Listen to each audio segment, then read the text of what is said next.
జై శ్రీమన్నారాయణ స్వామి. నమస్కారం. జై శ్రీమన్నారాయణమ్మ. మిమ్మల్ని చూడడం, మీ దర్శనం చేసుకోవడం నిజంగా యజంలో చేసిన పుణ్యంగా భావిస్తున్నాను స్వామి. చాలా సంతోషంగా ఉంది. సంతోషం అమ్మ.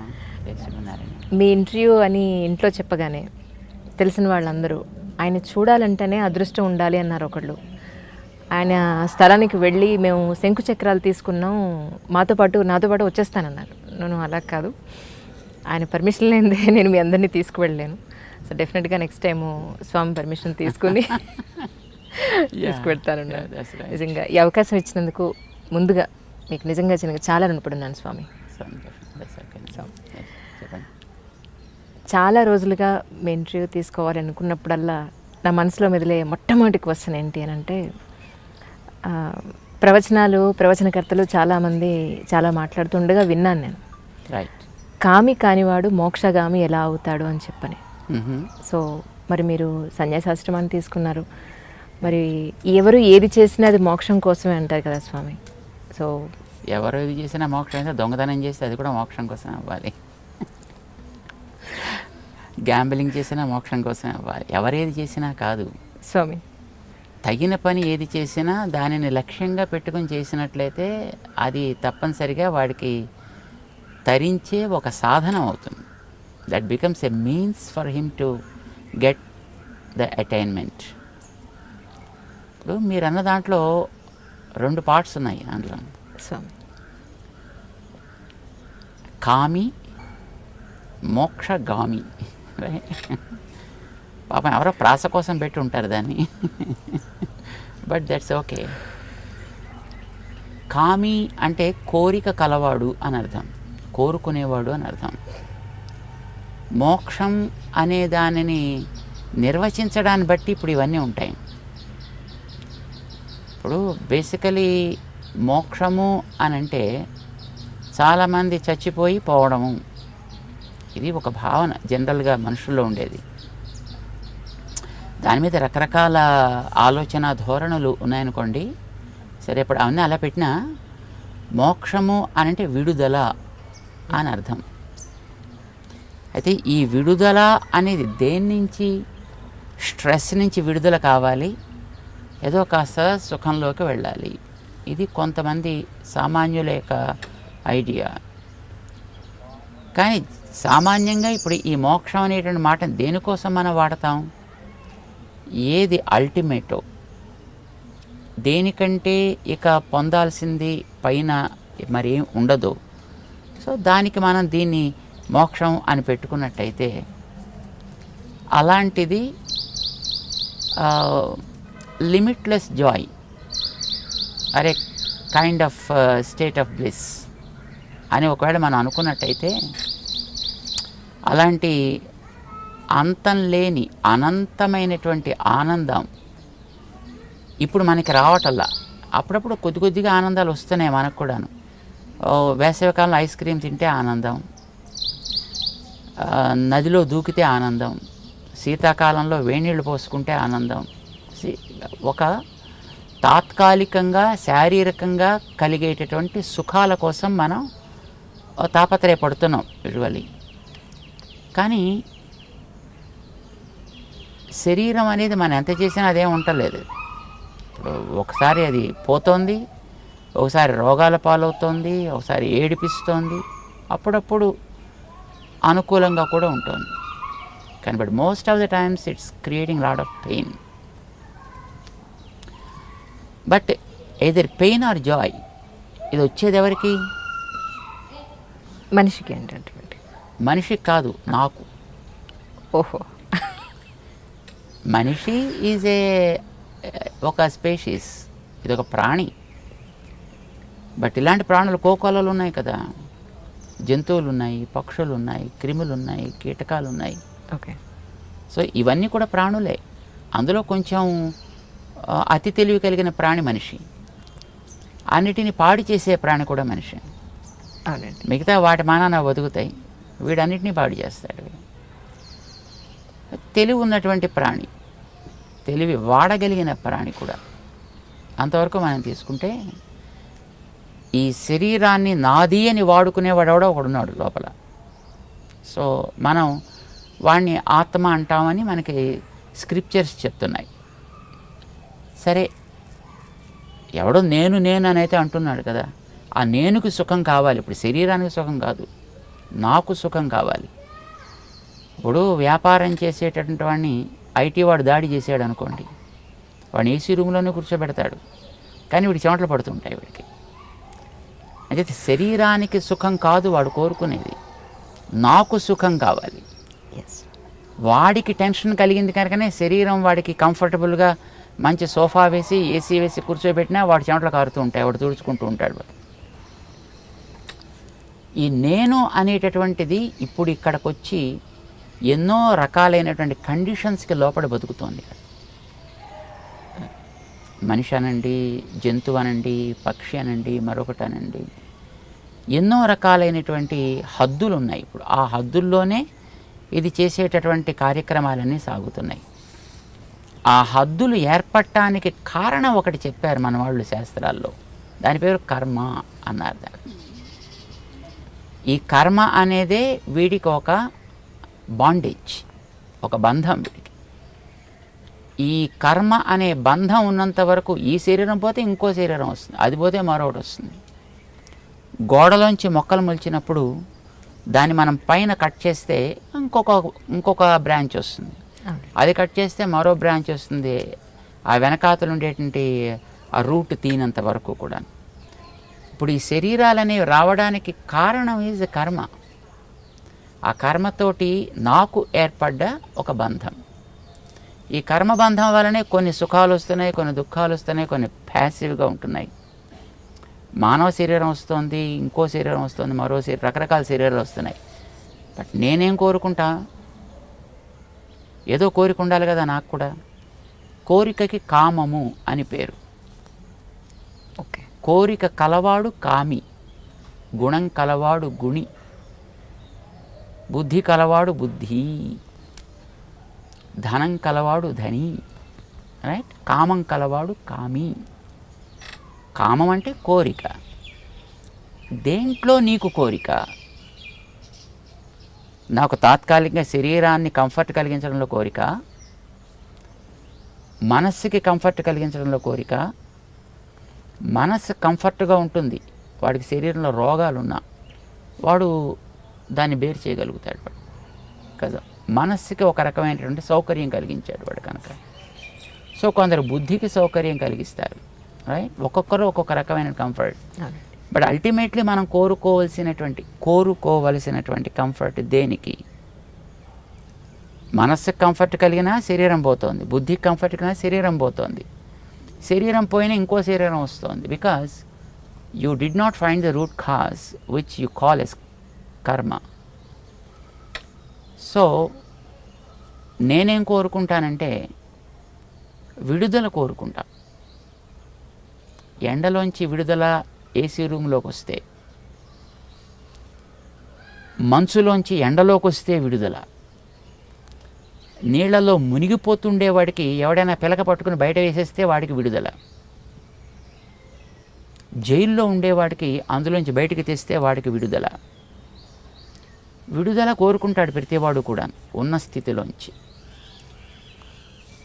ఒక తమాషా కథ ఉంది ఒకటి, కథ ఏం కాదు బట్ ఫ్యాక్ట్. ఒక ఇద్దరు ఫ్రెండ్స్ ఉన్నారట, చిన్నప్పుడు విడిపోయారు పాపం. వాళ్ళు చదువుకొని చిన్నప్పుడు బాగా ఉండేవారు. సరే, ఒక ఫ్రెండ్ ఉండేటువంటి పట్టణంలోకి ఔద్యోగిక రీత్యా రెండో ఫ్రెండ్ వచ్చాడు. వాడికి ఆ ఊళ్ళో ఎవరు తెలియదు, కానీ ఉద్యోగంలో అక్కడ పోస్టింగ్ వచ్చింది. వాడు ఇక్కడ అక్కడ పాపం ఏ హోటల్లోనే ఏదో 2 మెతుకులు తింటూ ఉండేవాడు, ఆఫీస్కి పోతూ ఉండేవాడు. అది ఐటీ ఆఫీస్ కనుక ఆఫీసులోనే వాడు పడుకోవడానికి కూడా వాడికి ఒక బెర్త్ ఇస్తారు. వాడు అక్కడే ఉంటూ ఉండేవాడు, వాడు అలాగే బతుకుతూ ఉండేవాడు. ఒక వారం 10 రోజులు అయిపోయింది. సడన్గా ఒకసారి వీడు ఎక్కడో బయటికి వెళ్ళినప్పుడు వీడి ఫ్రెండ్ ఒకటి కనిపించాడు. ఒరే, ఎక్కడి నుంచి వచ్చావురా అని అడిగాడు. ఇలా జాబ్లో ఉన్నాను రా. ఓరిని ఎక్కడ తింటున్నావు, ఎక్కడ ఉంటున్నావు అంటే, ఎక్కడ ఆఫీసులో పడుకుంటున్నాను రా, హోటల్లో తింటావు. ఒరే, నేను ఇంత ఫ్రెండ్ని కనీసం నాకు చెప్పను కూడా చెప్పలేదరా, రా మా ఇంటికి అన్నాడు. పాపం అంత ప్రేమతో పిలిచాడు కదా అని వీడి ఇంటికి వెళ్ళాడు. వీడు ఆ పూట భోజనం చేస్తుంటే పాపం వాళ్ళ ఆవిడ సర్వ్ చేస్తుంది. అతనికి మ్యారేజ్ అయింది, పాపం వీడికి ఇంకా మ్యారేజ్ కాల. ఆ సర్వ్ చేసి ఆవిడ ఇలాగ సీరియస్గా మొహం పెట్టి ఆవిడ సర్వ్ చేస్తుంది. ఒకరోజు చూశాడు, 2 రోజులు చూశాడు. ఇంట్లో ఆవిడకి ఇష్టం లేదులో ఉంది. నేను ఇక్కడికి వచ్చి ఇంట్లో కూర్చుని తింటుంటే, అలాంటప్పుడు అనవసరంగా నేను ఇక్కడ ఉంటే మళ్ళీ వాళ్ళిద్దరికీ మధ్యలో ఎక్కడ వ్యవహారం చెడుతుందో అని పాపం వీడు మెల్లిగా రావడం మానేసి తప్పించేసుకున్నాడు. ఓ 15 రోజులు గడిచిపోయింది. పాపం వీడికి ఎందుకు వాడు రావటం లేదో తెలియలే. సడన్గా మళ్ళీ ఇంకో రోజున వాడిని పట్టుకున్నాడు. ఒరే ఏమిట్రా రావట్లేదు మా ఇంటికి, ఏమైపోయావురా, నీకోసం నేను తిండి కూడా తినాలో మానాలో తెలియకుండా ఉంటున్నాను రా అని అడిగాడు. అంటే పాపం పాపం చెప్పడానికి మొహమాట పడ్డాడు. సరే ఇంకా వాడు గట్టిగా నిర్బంధించేటప్పటికి చెప్పాడు, ఒరే వద్దురా, నేను నీ ప్రేమ నాకు తెలుసును, కానీ మీ ఆవిడ చాలా సీరియస్గా ఉంటుందిరా. నేను అనవసరంగా మీ ఇద్దరికి మధ్యలో కొంచెం ఇబ్బంది కలిగించే స్థితిలో ఉంటానేమో అని చేత నేను బెటర్ అని మానేశాను రా, ఏమనుకోకు ప్లీజ్ ప్లీజ్. పక్కుమని నవ్వెట్టండి ఆ ఫ్రెండ్. నవ్వుతావేమిట్రా, నేను సీరియస్ రా, అందుకోసమే నేను రాలేదురా. ఓరు పిచ్చోడివిరా నువ్వు, మా ఆవిడ రిసెప్షనిస్ట్ రా. రిసెప్షనిస్ట్ ఎలా ఉండాలి, ఎప్పుడూను నవ్వుతూ ఉండాలి కదా.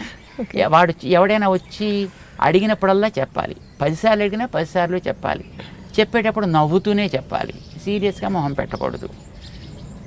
మరి పొద్దు నుంచి సాయంకాలం దాకా రిసెప్షన్ కౌంటర్లో కూర్చుని ఇలాగ నవ్వినట్టుగా మొహం పెట్టి, నవ్వు కాదు నవ్వినట్టుగా మొహం పెట్టి సాయంకాలం దాకా ఉండి ఇంటికి వచ్చాక ఈ చేంజ్ కావాలి కదా. అంచేత what is the change? Okay, ఇప్పుడు పేపర్ చదువుకునే వాడికి చేంజ్ అంటే పేపర్ మూత పెట్టి టీవీ చూడడం. టీవీ చూసేవాడికి చేంజ్ అంటే టీవీ క్లోజ్ చేసి పక్కవాడితో మాట్లాడడం. ఇప్పుడు that is what they call rest. Exactly right. Rest అంటే change from one activity to the other. మా ఆవిడికి ఎప్పుడు అలా రిసెప్షన్లో ఈ అని అలా నవ్వు మొహం పెట్టి కూర్చోవడం చేత ఏ చేంజ్ షీ నీడ్స్. ఓకే, అందుకోసం ఆవిడకి ఇంటికి వచ్చాక మరి అది సీరియస్గా మొహం పెడుతుంది, అది చేంజ్ అది. ఓకే, అంతేకాని పాప ఆవిడ మనస్సు వెన్నరా, పాపం నువ్వు అనవసరంగా అపార్థం చేసుకున్నావురా అని పాపం వాడు చెప్పేటాడు. It is a change, right. అంటే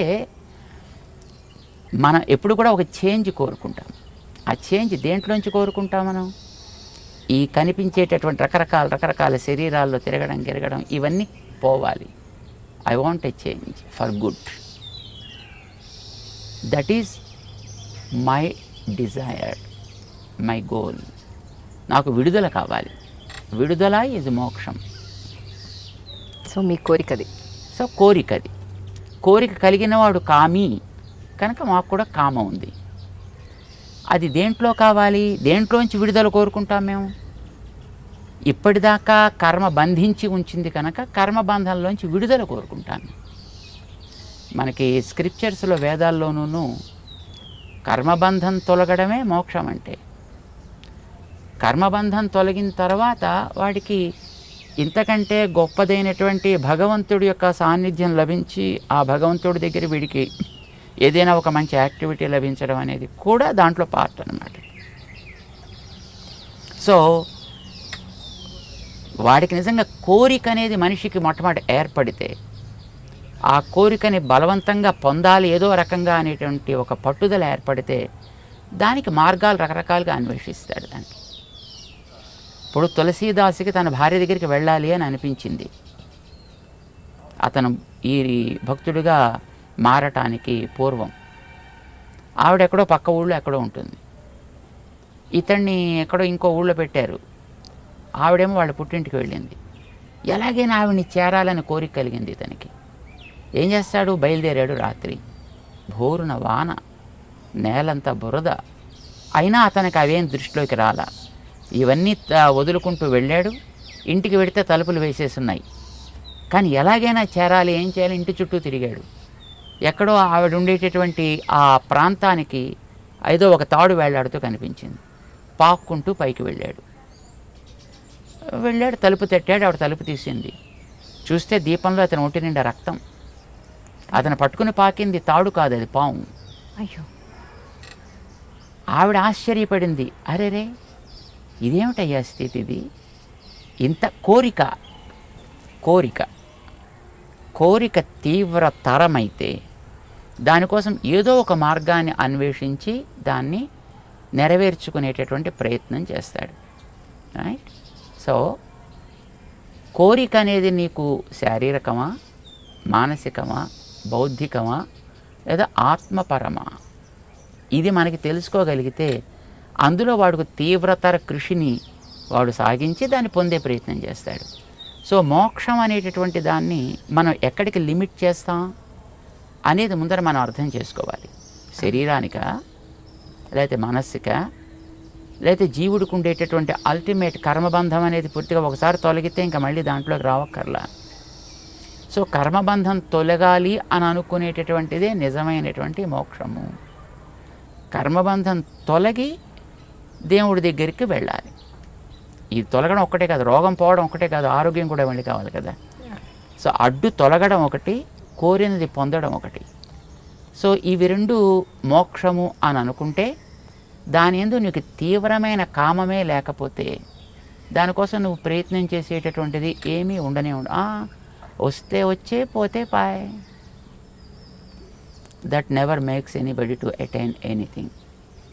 అంచేత ఆ కామము తీవ్రతరం అయినప్పుడే వీడు కోరుకున్నటువంటి మోక్షంలోకి వీడు గామి అందులో వెళ్ళగలుగుతాడు, పయనం చేయగలుగుతాడు. పయనం చేస్తే ఈవేళ కాకపోవచ్చును, ఇమీడియట్గా పొందలేకపోవచ్చును.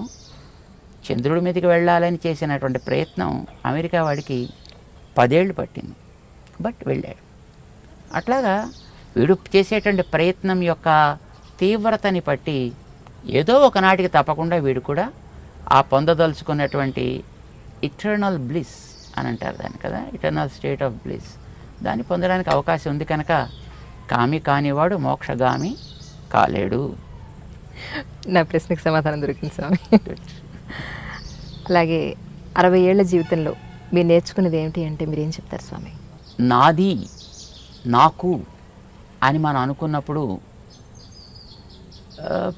ప్రతివాడి దృష్టిలోనూ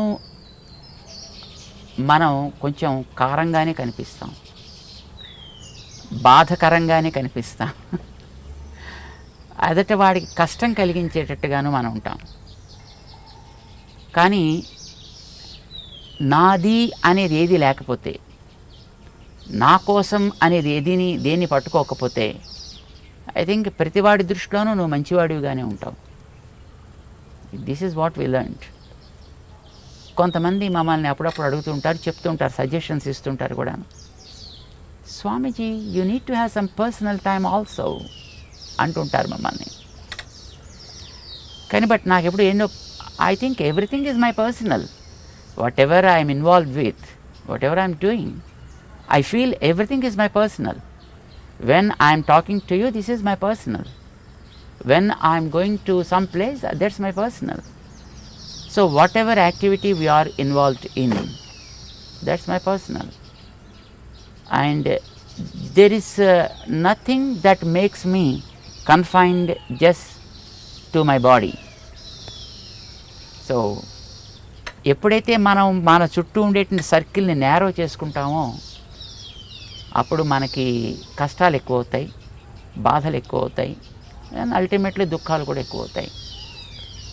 ఆ హద్దును ఎప్పుడైతే మనం తీసేస్తాం, ఇప్పుడు మనం చేసే ప్రతి పని కూడా it's for somebody, it's for good. అలాంటప్పుడు మనం ఏమీ ఎవరిని కూడా పెద్ద బాధ పెట్టాము అని అనిపిస్తుంది. తాత్కాలికంగా కొంతమందికి బాధ ఉంటుంది, ఒక చోటకి మనం రావాలి అని అన్నారనుకోండి, ఇందాక మనం చేసే ఏదో కార్యక్రమం అది కొంచెం ప్రొలాంగ్ అయిపోయి మనం అక్కడికి వెళ్ళలేకపోయాం అనుకోండి, తాత్కాలికంగా వాళ్ళు బాధపడ్డా కానీ but they are not getting lost from the link. So they understand ultimately, ఓ మన దగ్గరికి వచ్చినా అంతే కదా, మన దగ్గరికి వచ్చినా మనతో పాటు కార్యక్రమంలో ఉన్నప్పుడు ఒకవేళ కార్యక్రమానికి ఆలస్యమైనా బట్ మనం బేర్ చేస్తున్నాం, వారు బేర్ చేస్తున్నారు కదా. So we should also learn to be like that అని అనిపిస్తుంది. Because they understand that the person is having nothing limited personal agenda. Any activity is only just for the sake of others. మీరు చదువుకునేటప్పుడు degree చదువుకునేటప్పుడు కానీ తర్వాత మీరు స్టెనోగా ఉద్యోగం మీ పెద్ద స్వామివారి దగ్గర ఉద్యోగం చేసినప్పుడు కానీ ఈ సన్యాసాశ్రమం తీసుకోవడానికి ముందు ఏమవుదానం అనుకున్నారు? అంటే స్వామివారి దగ్గరికి రావటానికి పూర్వం మేము స్వామివారి దగ్గరికి వచ్చి తర్వాత ఏదో కార్యక్రమాల్లో ఉన్న వారి దగ్గర వారు చేసేటటువంటి యాక్టివిటీస్ని మెయింటైన్ చేసేటువంటి బాధ్యత మాకు అప్పగించారు అప్పట్లో. కానీ అక్కడ రావటానికి ముందర మాకు ఏదైనా దేశం కోసం ఏదో చేయాలనే ఒక తపన ఉండేది. జనరల్గా పిల్లలందరికీ ఉంటుంది కదా, అదేదో పేట్రియాటిజం కైండ్ ఆఫ్ స్టఫ్, ఏదో చేయాలి దేశం కోసం, ఏదో అవ్వాలి దేశం కోసం అని మనసులో ఏదో ఒక తపన ఉండేది. ఎయిర్ ఫోర్స్లోకి వెళ్ళాలని కోరుకుండేది. ఓకే. సో 2-3 సార్లు ప్రయత్నం చేశాం, కానీ సంహౌ సెలెక్ట్ కాలేదు. సో ఆ కోరిక అప్పట్లో అలాగే తీవ్రంగా ఉండేది. సరే, తర్వాత స్వామివారి దగ్గరికి వచ్చాం. స్వామివారి యొక్క సేవల్ని చేసుకునేటటువంటి అదృష్టాన్ని వారు ప్రసాదించారు. దాని తర్వాత ఇప్పుడు మేము ఉండేటటువంటి కార్యక్రమాలు మీరు చేసేది ఇప్పుడు ప్రజాసేవే కాబట్టి అందరికీ తెలిసినవే కనుక. తర్వాత స్వామి ఆల్మోస్ట్ అంటే 20లో ఉండగానే మీరు ఆల్మోస్ట్ సన్యాసాశ్రమాన్ని మీరు ఆశ్రయించారు. ఇన్నేళ్లుగా ఈ జీవితం మీకు నిజంగా మనసంతృప్తినిచ్చిందా? యా, సంతృప్తి అనేది లేదు మాకు నిజానికి. ఒక మనిషి జీవితంలో సంతృప్తి కలిగింది అంటే హీజ్ నో మోర్ అని అర్థం. Is died. మాకు చాలా చేయాలని యాస్పిరేషన్స్ ఉన్నాయి. మేము మొట్టమొదట ఒక వేదిక్ స్కూల్ స్టార్ట్ చేసాం, ఒక ఆగమ స్కూల్ స్టార్ట్ చేసాం. దాన్ని ఇంకా బాగా దాని మీద రీసెర్చ్ చేయాలని కోరుకుంది, ఆగమాల మీద రీసెర్చ్ చేయాలని కోరుకుంది. ఇంకా క్రమంగా సామాజికమైనటువంటి కార్యక్రమాలని మేము టేకప్ చేసిన తర్వాత సమాజంలో ఉండేటటువంటి వ్యక్తులలో కొందరిలో శ్రద్ధ ఉంది, కొందరు నెగ్లెక్టెడ్ కమ్యూనిటీస్ కూడా ఉన్నాయి, నెగ్లెక్టెడ్ పబ్లిక్ ఉన్నాయి. కొందరిలో చేయగలిగే కెపాసిటీ ఉంది, కొందరికి నీడ్స్ ఉన్నాయి. కొందరిలో ధనం ఉంది కానీ ప్యాసివ్నెస్ ఉంది. సో ఈ రకమైనటువంటి తారతమ్యాలను చూసిన తర్వాత మనం ఏదైనా ఒకసారి సమాజం కోసం చేస్తే బాగుంటుందని రకరకాల కార్యక్రమాలు మేము చేస్తుండేవాళ్ళం. అంటే పబ్లిక్ని అడ్రస్ చేయడం, ఏదో ప్రవచనాల ద్వారా, లేదు ఎక్కడ జనం చేరతారో అలాంటి చోట్ల కార్యక్రమాలు పెట్టి వాళ్ళని ఏదైనా రకంగా మోటివేట్ చేయాలి అనే కోరికతోటి ఇప్పుడు పుష్కరాలు జరుగుతున్నాయి. ఆ పుష్కరాలు ఏదో కొన్ని బ్రహ్మయజ్ఞం లాంటి కార్యక్రమాలు పెట్టి, భీష్మేకాదశులు జరుగుతున్నాయి. అలాంటి భీష్మేకాదశికి విష్ణు సహస్రనామ పారాయణ అనేది ఒక విశ్వశాంతి కోసం చేద్దామని ఇలాగ ఒకటి పేరు పెట్టి ఇట్లాగా కార్యక్రమాలు చేసేటప్పుడు లక్షల్లో జనాలు వస్తుండేవారు. ఇక్కడ మన విష్ణు సహస్రనామ పారాయణ కోసం కార్యక్రమం పెడితే సుమారుగా ఒక మినిమం 1,00,000 మంది కూర్చుని పారాయణ చేసేవారు. ఒకసారి ఎప్పుడో గుంటూరులో పెట్టాను 98లో. అప్పుడు 8 లక్షల మంది కూర్చుని పారాయణ చేశారు. ఓకే. పుష్కరాలకు వచ్చినప్పుడు అందరికీ భోజనాలు పెట్టడం, కార్యక్రమాలు చేయడం, అందరినీ ఒక చోట తీసుకొచ్చి అలాంటి సందర్భాలను ఉపయోగించుకుని వాళ్ళకి ఏదైనా కొంత చెప్పడం. ఈ యాక్టివిటీ ప్రారంభం చేసిన తర్వాత కొన్ని డిజాస్టర్స్, న్యాచురల్ డిజాస్టర్స్ వస్తాయి. ఇప్పుడు కోనసీమలో పెద్ద తుఫాన్ వచ్చింది, ఏరియా వాజ్ వాస్డ్ అవుట్. గుజరాత్లో ఎర్త్క్వేక్ వచ్చింది, తమిళనాడులో సునామీ వచ్చింది. ఒక్కొక్క చోట ఒక్కొక్క రకమైనటువంటి ప్రాబ్లమ్స్. ఇలాంటివి వచ్చినప్పుడు వాటికి ఏదో చెయ్యాలి కనుక కొంతమందిని అప్రోచ్ అవ్వడం, వాళ్ళ దగ్గర నుంచి ఏదైనా కొంత డొనేషన్స్ రైజ్ చేయడం, అలాంటి చోట్ల ఏదైనా కొన్ని కార్యక్రమాలు చేయాలి. ఇలాగ కొన్ని కార్యక్రమాలు ప్రారంభం చేశాం. ఇప్పుడు కోనసీమలో అయిపోయినప్పుడు అక్కడ వాళ్ళందరికీ ఇళ్ళు కొట్టుకుపోయాయి. గవర్నమెంట్ బియ్యాలు ఇచ్చింది. బియ్యము, కిరోసిన్, ఏదో కొంత ఏవో పప్పులు ఇలాంటివి ఇచ్చి ఉండేవారు. వండుకోవడానికి గిన్నెలే లేవు వాళ్ళ దగ్గర. సో అప్పుడు మేము గిన్నెల్ని తయారు చేసి ఒక బకెట్, ఆ బకెట్లో వండుకునే గిన్నెలు ఓ దీపం దాకా, అగ్గిపెట్టి దాకా, క్యాండిల్స్ దాకా ఒక కిట్ తయారు చేసి అట్లాంటి లారీలో తీసుకువెళ్ళి రాజమండ్రి దగ్గర నుంచి పక్కన కోనసీమలో పక్కన కనుక అక్కడ డిస్ట్రిబ్యూట్ చేస్తుండేవాళ్ళం. గుజరాత్లో జరిగింది. ఎక్కడో అక్కడికి వెళ్ళి కొంత పైసలు తీసుకొచ్చి ఒక విలేజ్, వల్లభాపూర్ అని ఒక విలేజ్ని రీబిల్డ్ చేసాం అక్కడ మొత్తం పూర్తిగా. ఇప్పుడు మనం అంతా చేయలేము, కానీ ఇలాంటి కార్యక్రమాలు చేయడం ప్రారంభం చేసిన తర్వాత we found the need for the people with regard to the health, education. So గ్రామాల్లోకి వెళ్ళిపోయిన తర్వాత ఇంటీరియర్ ప్రాంతాల్లోకి వెళితే అక్కడ అసలు ఎడ్యుకేషన్ అనేది జీరో. సో ఎడ్యుకేషన్ ఏదైనా కొంత చేస్తే బాగుంటుందని అనిపించేది అలాంటి వాళ్ళ చోట. కొన్ని స్కూల్స్ అలా స్టార్ట్ చేసాం ట్రైబల్స్ కోసం అని. ఇక్కడ మన ఆదిలాబాద్ డిస్ట్రిక్ట్లోనూ అక్కడక్కడ హెల్త్ చేయాలి అనిపించే మొట్టమొదటిలో ఇనీషియల్గా మెడికల్ క్యాంప్స్ చాలా చేస్తుండేవాళ్ళం, పెద్ద పెద్ద క్యాంప్స్ చేస్తుండేవాళ్ళం. కొంతకాలం అయిన తర్వాత ఈ మెడికల్ క్యాంప్స్ది ఒక్కొక్క ఊళ్ళోనే 6 నెలలు పెట్టేవాళ్ళం మేము. ఫాలో అప్ కోసం, ఫాలో అప్ కోసం మంత్లీ 1 క్యాంప్ అనమాట. యూజువల్గా క్యాంప్స్ చేసే వాళ్ళంతా కూడా ఫొటోస్ కోసం, వీడియోస్ కోసం, పబ్లిసిటీ కోసమే చేస్తారు. ఫొటోస్ తీసేసి, వీడియోస్ తీసేసి న్యూస్ అయిపోయిన తర్వాత ఎక్కడ వాళ్ళు అక్కడ జాగ్రత్తగా వెళ్ళిపోతారు మళ్ళీ. సో అలా కాకుండా ఒక చోట చేస్తే అక్కడ ఒక నెల చేశాక కన్సిక్యూటివ్గా 6 నెలలు చేసేవాళ్ళం. అక్కడ కొంత లాభం కనిపించిన తర్వాత మళ్ళీ ఇంకో ప్రాంతానికి పెడుతుండేవాళ్ళం. సో ఇలా కొంతకాలం చేసాం. బట్ తర్వాత మాకు అది కూడా వేస్ట్ అని అనిపించింది. దెన్ తర్వాత సమాజంలో ఏది చాలా అవసరం కానీ ఏది నెగ్లెక్టెడ్, ఇది చూస్తే క్యాన్సర్ అట్లాంటిది అని అనిపించింది. అందులోనూ ఉమెన్ క్యాన్సర్స్ అట్లాంటివి అనిపించింది, సర్విక్స్ అండ్ బ్రెస్ట్ క్యాన్సర్స్. తర్వాత తెలుసుకుంటే ఇండియా నెంబర్ 1లో ఉందని కూడా తెలిసింది. దీని మీద చేసే ఆర్గనైజేషన్స్ కూడా పెద్దగా ఏం లేవు అని కూడా అప్పట్లో మాకు 2007. అప్పుడు సరే అలాంటిదైనా మనం ఎందుకు చేయకూడదు? ఇప్పుడు మిగతా వాళ్ళు చేసినట్టుగా ఏదో కాపీ చేస్తూ ఏదో కాంపిటేటివ్గా వాళ్ళు చేస్తున్నారు కనుక మేము చేస్తున్నాం. ఇది మాకు యూజువల్గా పెద్ద అలాంటి కాంపిటీషన్స్ అలవాటు ఉండవు. ఆ తర్వాత మాకు పబ్లిసిటీ మీద కూడా పెద్దగా ఇంట్రెస్ట్ లేదు, మార్కెటింగ్ పెద్దగా అలవాటు లేదు మాకు. పనులు చేసేది ఏదైనా మనం సిన్సియర్గా చేయాలి, చక్కగా ఉపయోగపడేట్టుగా చేయాలి అనేదే మా కోరిక. సో అప్పుడు 2007లో ఉమెన్ క్యాన్సర్స్కి సంబంధించి అవేర్నెస్ ప్రోగ్రామ్ స్టార్ట్ చేశాం.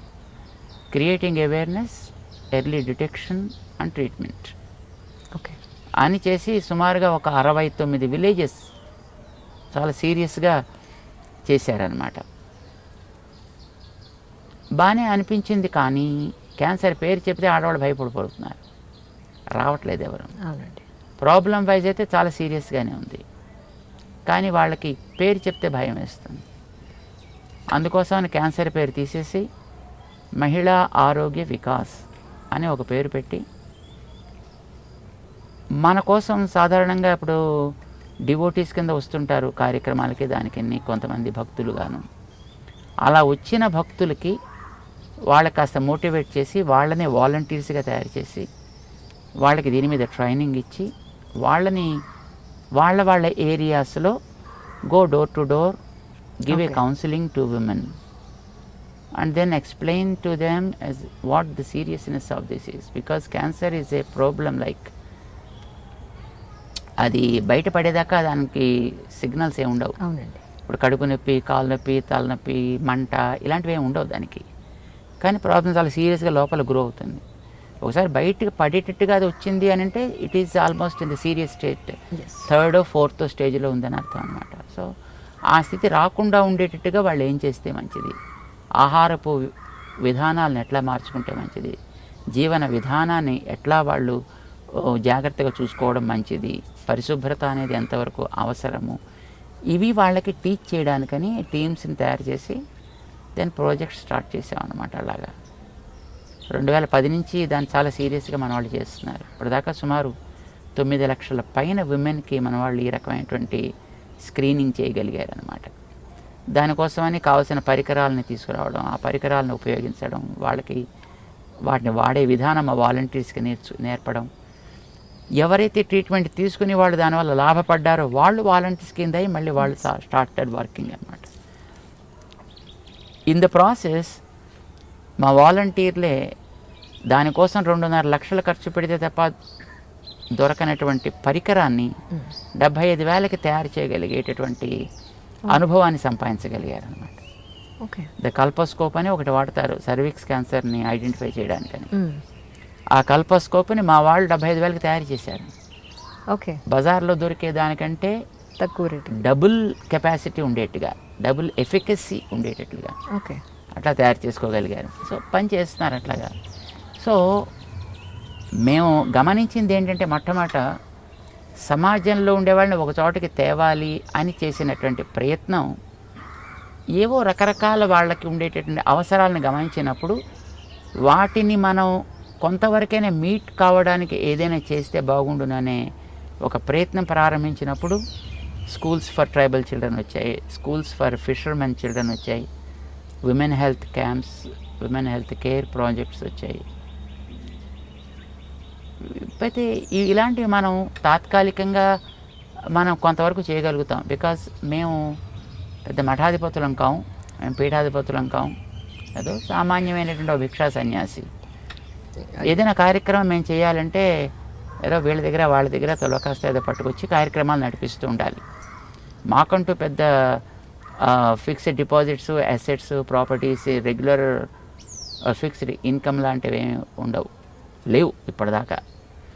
సో ఏదైనా వచ్చి ఎక్కడి నుంచైనా కొంతమందిని మోటివేట్ చేయాలి, తీసుకురావాలి, కార్యక్రమం చేయాలి. So that is how the things are happening. మేము అన్నీ ఇప్పుడు ఇన్ని సర్వీసెస్ మేము ఫ్రీగానే చేస్తున్నాం. అంటే ఇప్పుడు అంధులకి స్కూల్స్, కాలేజెస్ నడిపిస్తున్నాం మేము. అవునండి, అవును, నేను విన్నాను. యాక్చువల్లీ నేను కూడా అక్కడికే వస్తున్నాను, మీరు అక్కడికే వచ్చారు. అలాగే ఇప్పుడు ట్రైబల్ స్కూల్స్ నడిపిస్తున్నాం, హెల్త్ క్యాంప్స్ చేస్తున్నాం. ఇవన్నీ మొత్తం ఉచితంగానే. ఉచితంగా చేసుకోమన్నా మహిళలు చేసుకోరు. దేవుడి సమయాలు అంటే మీ మహిళలకి క్యాంప్స్ స్టార్ట్ చేసిన తర్వాత గమనించింది ఏంటంటే వాళ్ళకి ఏడాదికి ఒకసారైనా తప్పకుండా ప్యాప్స్మియర్ టెస్ట్ అని ఒకటి ఉంది. దానిని వాళ్ళు చేయించుకోవాలి డాక్టర్స్ దగ్గర. అది చేయించుకోవాలంటే సుమారుగా 700 నుంచి 1,000 రూపాయల దాకా ఖర్చు అవుతుంది. అంత డబ్బు ఖర్చు పెట్టడం వాళ్ళకి ఇష్టం ఉండదండి. వాళ్ళ కోసమని భర్త కోసం ఖర్చు పెడతారు, పిల్లల కోసం ఖర్చు పెడతారు, బంధువుల కోసం ఖర్చు పెడతారు, చీరల కోసం ఖర్చు పెడతారు, ఆభరణాల కోసం ఖర్చు పెడతారు, ఆరోగ్యం కోసం చేసుకోరు. వాళ్ళ ఆరోగ్యం మీద వాళ్ళకి దృష్టి ఉండదు. కానీ గృహంలో ఎవరికి అనారోగ్యం ఏర్పడ్డా పెద్ద ప్రాబ్లం లేదు. కానీ గృహిణికి అనారోగ్యం ఏర్పడినప్పుడు మొత్తం ఆ కుటుంబం అంతా అతలాకుతలం అయిపోతుంది.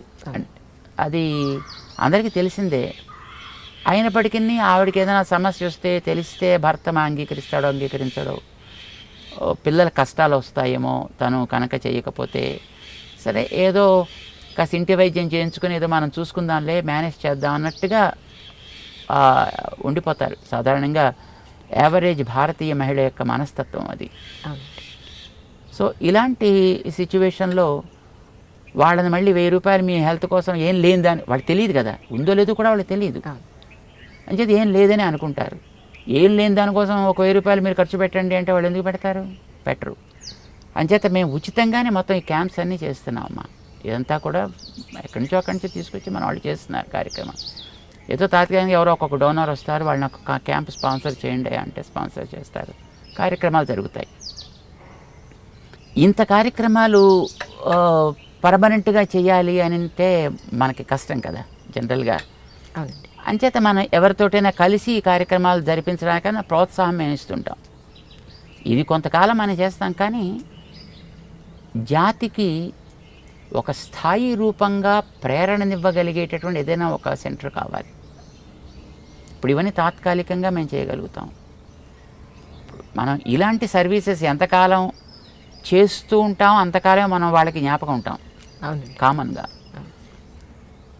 మనం ఇటు తిరగగానే ఇది అటు తిరుగుతుంది. So of the sight of the mind అని అంటుంటారు కదా. సో అట్లా సమాజంలో మనం ఎంతవరకు అయితే యాక్టివ్గా ఉండగలుగుతామో అంతవరకే ప్రజలు ఆ కార్యక్రమం యొక్క లాభాన్ని పొందగలుగుతూ ఉంటారు వాళ్ళు. బట్ ఉచితంగా ఇలాంటి సర్వీసెస్ చేసేటటువంటిది సామాన్యంగా వ్యక్తి మీద ఆధారపడి ఉంటాయి. ఇప్పుడు ఆ వ్యక్తి కనుమరువగానే మళ్ళీ ఇప్పుడు ఇవన్నీ కూడా చరిత్రలో కలిసిపోతాయి. అలా కాకుండా ఏదైనా ఒక ప్రేరణ కూడా సమాజానికి, అంటే వ్యక్తిని గమనించాలి, కుటుంబాన్ని గమనించాలి, సమాజాన్ని గమనించాలి, భౌతికమైన అవసరాలు చూడాలి, వీటితో పాటు వ్యక్తిలో ఆధ్యాత్మిక అవసరాలను కూడా చూడగలిగే స్థితి కావాలి. జనరల్గా నాకు ఆధ్యాత్మికత ఉందనుకుంటే వాడికి భౌతికం మీద శ్రద్ధ ఉండదు. భౌతికమైన కార్యక్రమాలు చేసేవాడికి ఆధ్యాత్మికత అంటే అదేదో అన్టచబుల్ అనుకుంటాడు. కానీ బట్ మనిషి అన్నప్పుడు ఇవన్నీ అందులో డిఫరెంట్ ఫ్యాసెట్స్. వ్యక్తిలో ఒక్కొక్కటి ఒక్కొక్క పార్ట్, ఇది ఒక్కొక్కటి ఒక్కొక్క భాగం అనే విషయాన్ని చాలామంది సమాజంలో మర్చిపోతుంటారు. కానీ ఇవన్నీ మర్చిపోకూడదు, ఇన్ని కలిపితేనే ఇది మనిషి అనేది రామానుజులు వారు 1000 ఏళ్ల క్రితం చెప్పారు. అందుకోసమని వారి ప్రేరణ మనం తీసుకున్నందువల్ల ఈవేళ ఈ రకమైన కార్యక్రమాలు చేయగలుగుతున్నాం. ఇదే రకమైన ప్రేరణ వారు మిగతా ఎంతోమందికి ఇవ్వగలిగేటట్లుగా ఉన్నట్టయితే సమాజంలో ఎంతోమంది ఇలాంటి వ్యక్తులు తయారు కాగలుగుతారు కదా. అందుచేత ఏదైనా ఒకటి అలాంటి సెంటర్ తయారు చేయాలనే ఉద్దేశంతో రామానుజాచార్య స్వామి వారి యొక్క 1000 ఏండ్ల సంవత్సరపు ఉత్సవాన్ని పురస్కరించుకొని ఒక ప్రాజెక్ట్ని తీసుకున్నాం అనమాట. సమతా మూర్తి స్ఫూర్తి కేంద్రము అని, స్టాచ్యూ ఆఫ్ ఈక్వాలిటీ అని దానికి పేరు పెట్టారనమాట. అది ఒక ప్రాజెక్ట్ చేద్దామని ఆరంభం చేసి, సరే ఇప్పుడు అది నడుస్తుంది అనుకోండి ఆ ప్రాజెక్ట్. అది మనకి రాబోయేటటువంటి తరాలకు కూడా ప్రేరణ ఇవ్వగలిగేటట్లుగా ఉండాలి అనే కోరికతో దాన్ని చేస్తున్నాం. So we need both. కానీ ఇక్కడ మీ గురువుగారి విగ్రహాన్ని అంత పెద్ద స్థాయిలో ఏర్పరచాలన్న ఆలోచన మీదేనండి, లేకపోతే ఎలా కలిగింది అసలు? ఏదైనా మనం ఒక కార్యక్రమం చేస్తాం అనుకోండి, అది స్ఫూర్తిదాయకమైంది అనుకోండి, ఈ స్ఫూర్తి ఎంత ఎక్కువ మంది కలిగితే అంత బెటర్. సాధారణంగా చాలామంది ఇప్పుడు రామానుజుల 1000వ సంవత్సరం వచ్చింది. ఆ వచ్చినప్పుడు వాళ్ళు ఏదో సభలు పెడదాం, పుస్తకాలు ప్రింట్ చేద్దాం, అక్కడక్కడ ఆర్చెస్ కడదాం, ఇలాగ చాలామంది చాలా రకాలుగా చేశారు. అవన్నీ అప్పుడే అందరూ మర్చిపోయారు కూడా. మనం ఏదైనా ఒక కార్యక్రమాన్ని చేసినప్పుడు అది ఒక వ్యక్తి యొక్క వైలక్షణ్యాన్ని, అతనికున్న యునిక్నెస్ని సమాజానికి ఇవ్వగలిగేటట్లుగా ఉండాలి. రామానుజులు వారిచ్చినటువంటి ఆ 1000 ఏళ్ల క్రితపు స్ఫూర్తి ఈవేళ సమాజానికి అద్భుతంగా పనిచేస్తోంది. ఆయన పేరు మీద చెప్పుకోకపోయినా ఆ స్ఫూర్తి ఈవేళకి ఉంది జనాల్లో. సే ఫర్ ఎగ్జాంపుల్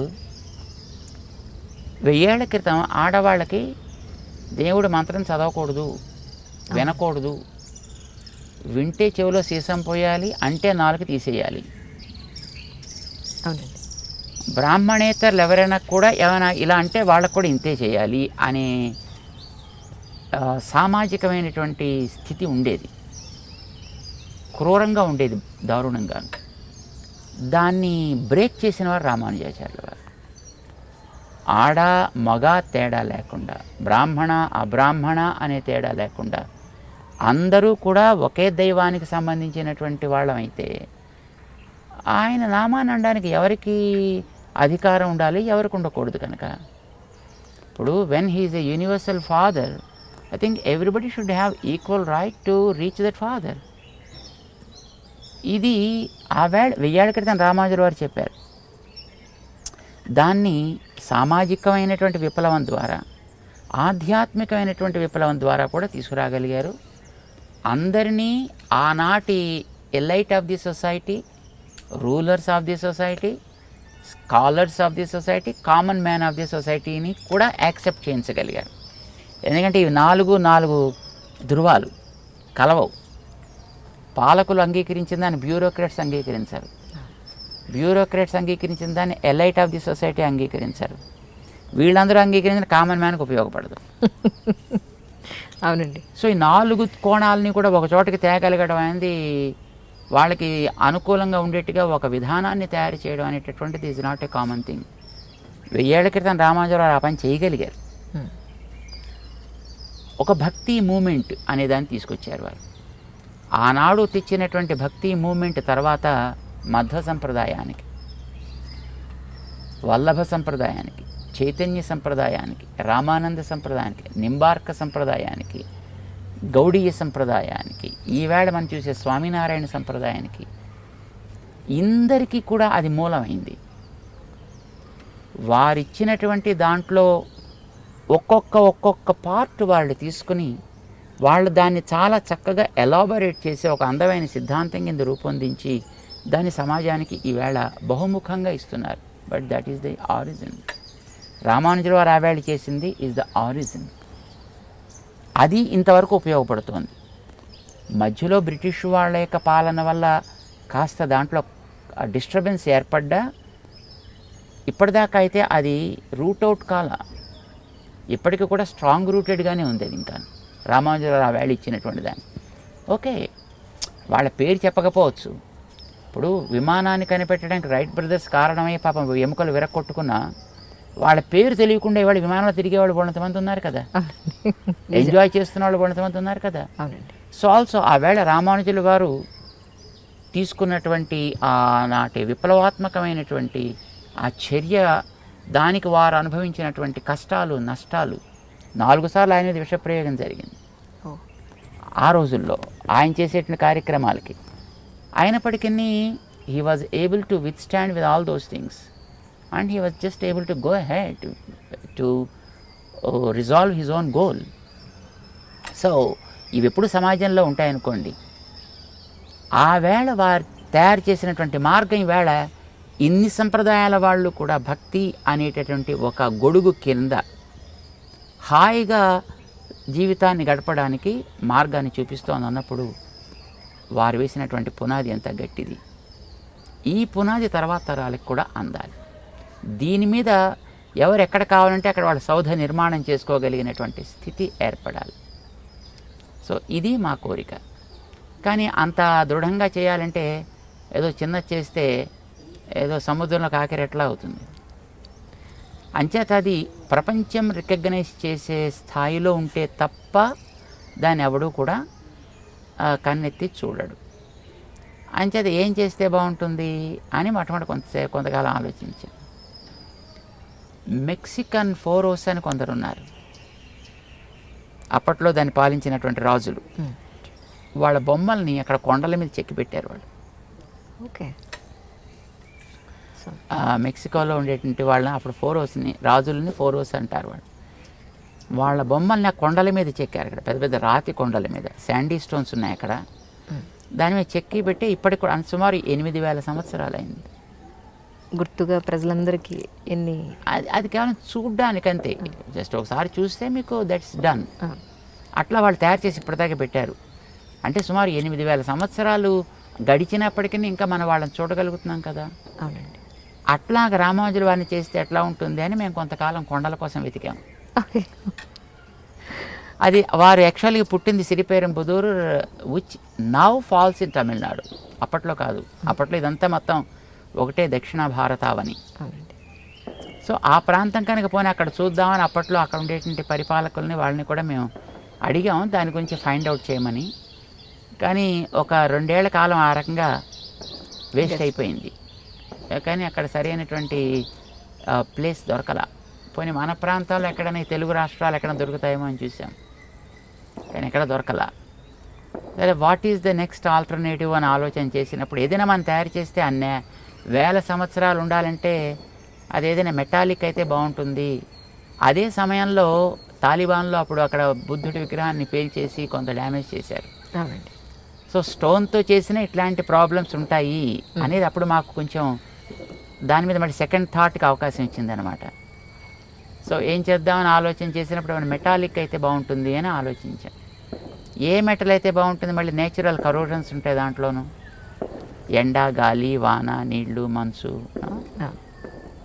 సో ఓడలకి కింద రేకేస్తారు సముద్రంలో ప్రయాణం చేసేది, అది కాన్స్టెంట్గా ఇసుకలోనే ఉంటుంది, సాల్టీ వాటర్లోనే ఉంటుంది. కానీ అది పాడవకుండా ఓడని ప్రొటెక్ట్ చేస్తుంది కదా. ఓకే.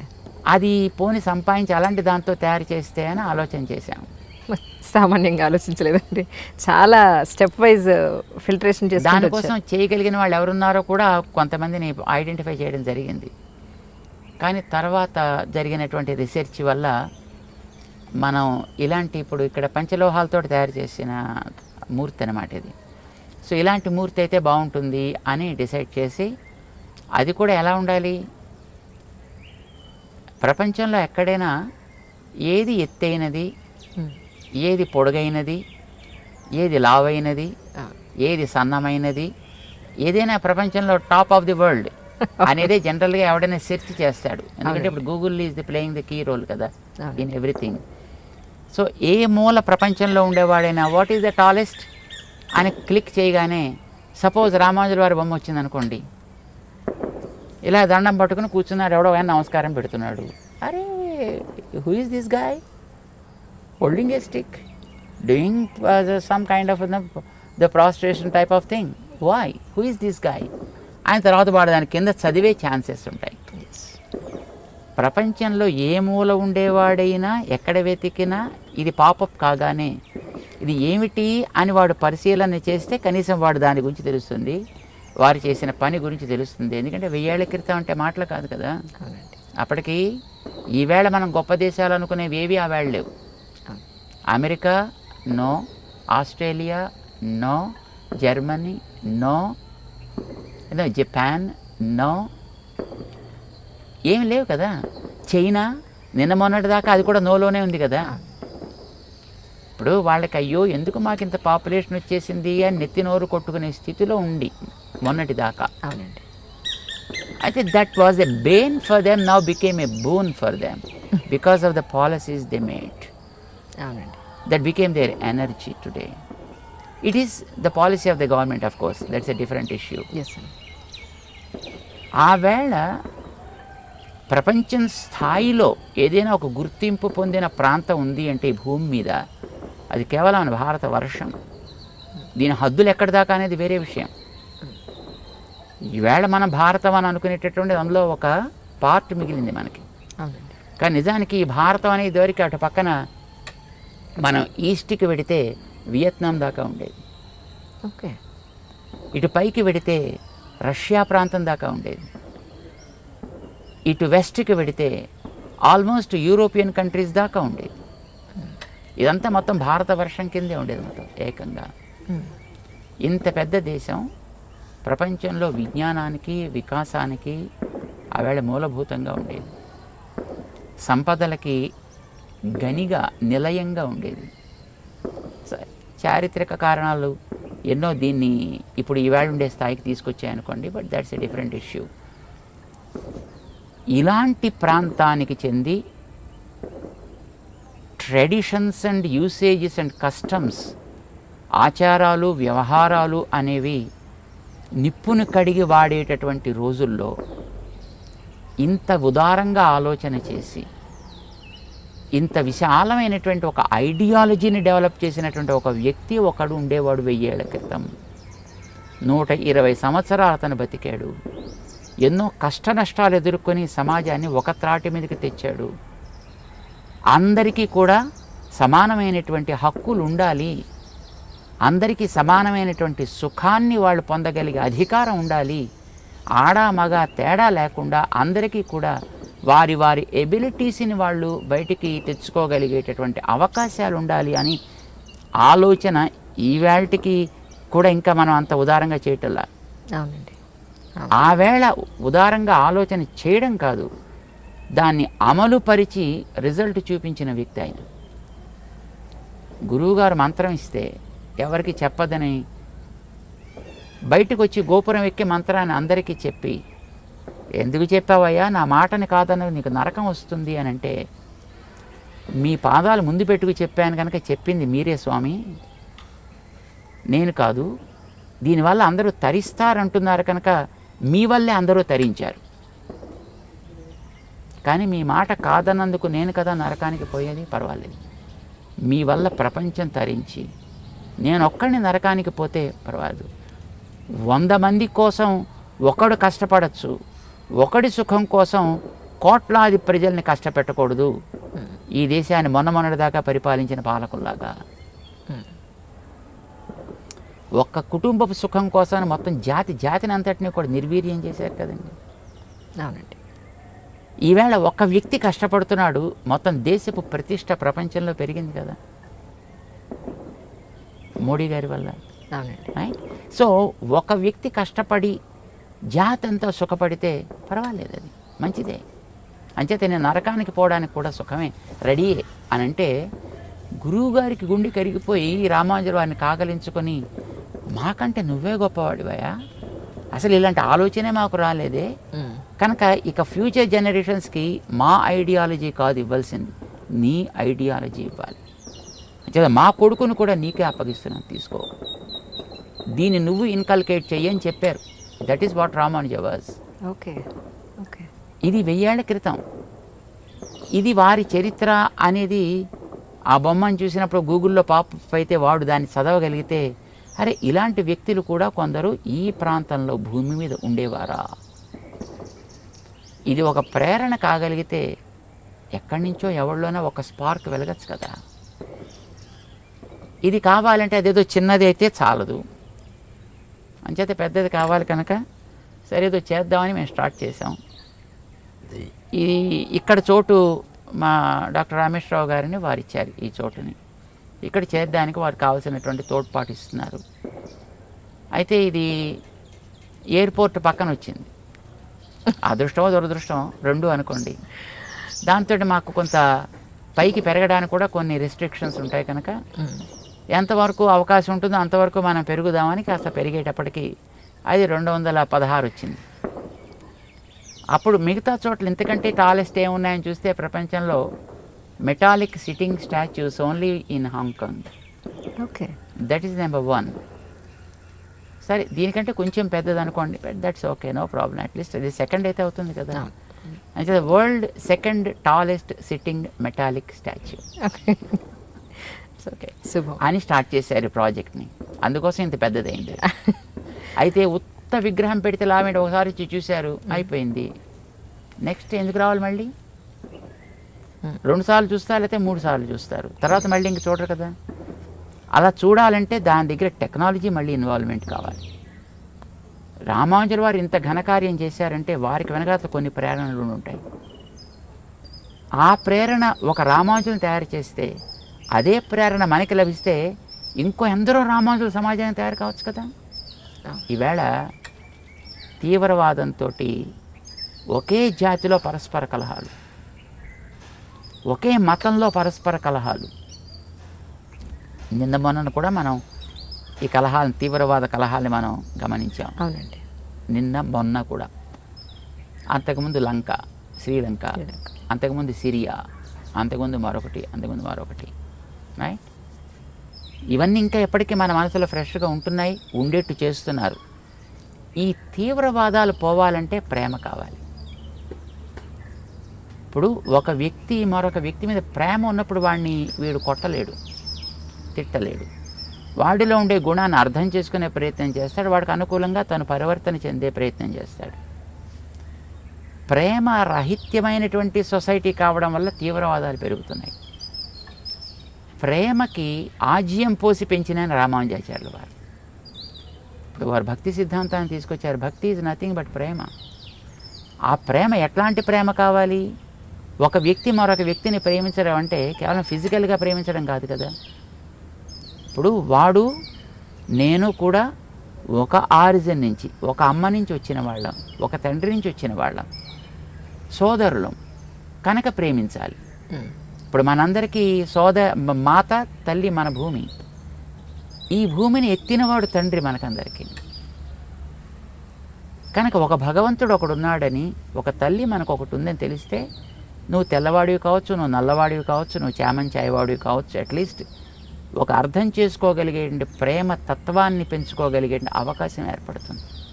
మిగతా గుళ్ళకి స్వామి ఇక్కడున్న గుడికి చాలా తేడా ఉంది, విగ్రహాల్లో కానివ్వండి, పూజా విధానంలో కానివ్వండి. కానీ ఇక్కడికి మొట్టమొదటిసారి మిమ్మల్ని ఇంటర్వ్యూ కోసం అనడానికి వచ్చిన రోజున విపరీతమైన మానసిక వేదన నుండి, బాధ నుండి అక్కడికి వచ్చాను. వచ్చిన తర్వాత మీరు ఒక 4 hours తర్వాత కానీ స్వామీజీ రారు అన్నారు. ఈలోగా గుడి దర్శనం చేసుకోండి, ప్రసాదం తీసుకోండి అన్నారు. లోపలికి వెళ్ళేటప్పటికి హారతి టైం అవుతుందండి, 7:30కి అలా స్టార్ట్ అవుతుంది అని అన్నారు. ఆ టైంకి వెళ్ళాను. నా సమస్యలన్నింటికి కొన్ని సమస్యల సమూహంతో వచ్చాను ఇక్కడికి. నేను యాక్చువల్లీ ఇక్కడ ఏదో ఉందండి, ఆ టెన్షన్ కానీ, ఇది ఏం జరుగుతుందో అనే ఒక మానసిక ఆందోళన కానీ, దాని మీద ఒక యాంగ్జైటీ కానీ, పాల్పిటేషన్ కూడా చాలా ఎక్కువగా ఉండేది. ఇక్కడికి ఈ స్థలానికి నేను రావడానికి ముందు రోజు వరకు కూడా వచ్చి నేను ఏమీ కోరుకోలేదు. 4:30 గంటల సేపు మీ దర్శనం కోసం ఆ రోజు ఇక్కడే వెయిట్ చేశాను. గుళ్ళో ప్రసాదం తీసుకున్నాను, హారతి చూశాను, మొత్తం గుళ్ళు దర్శనం చేసుకున్నాను. నేను ఏమీ అడగలేదు.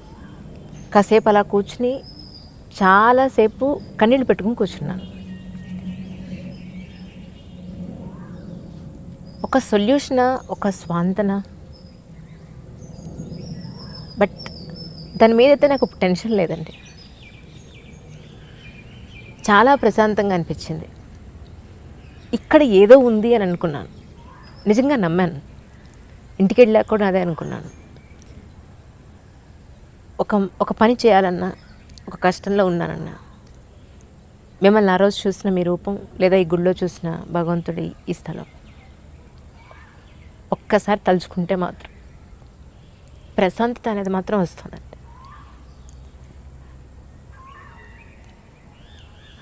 అది ఎందుకో దట్స్ రైట్. రాబోతుంది కదా అక్కడ.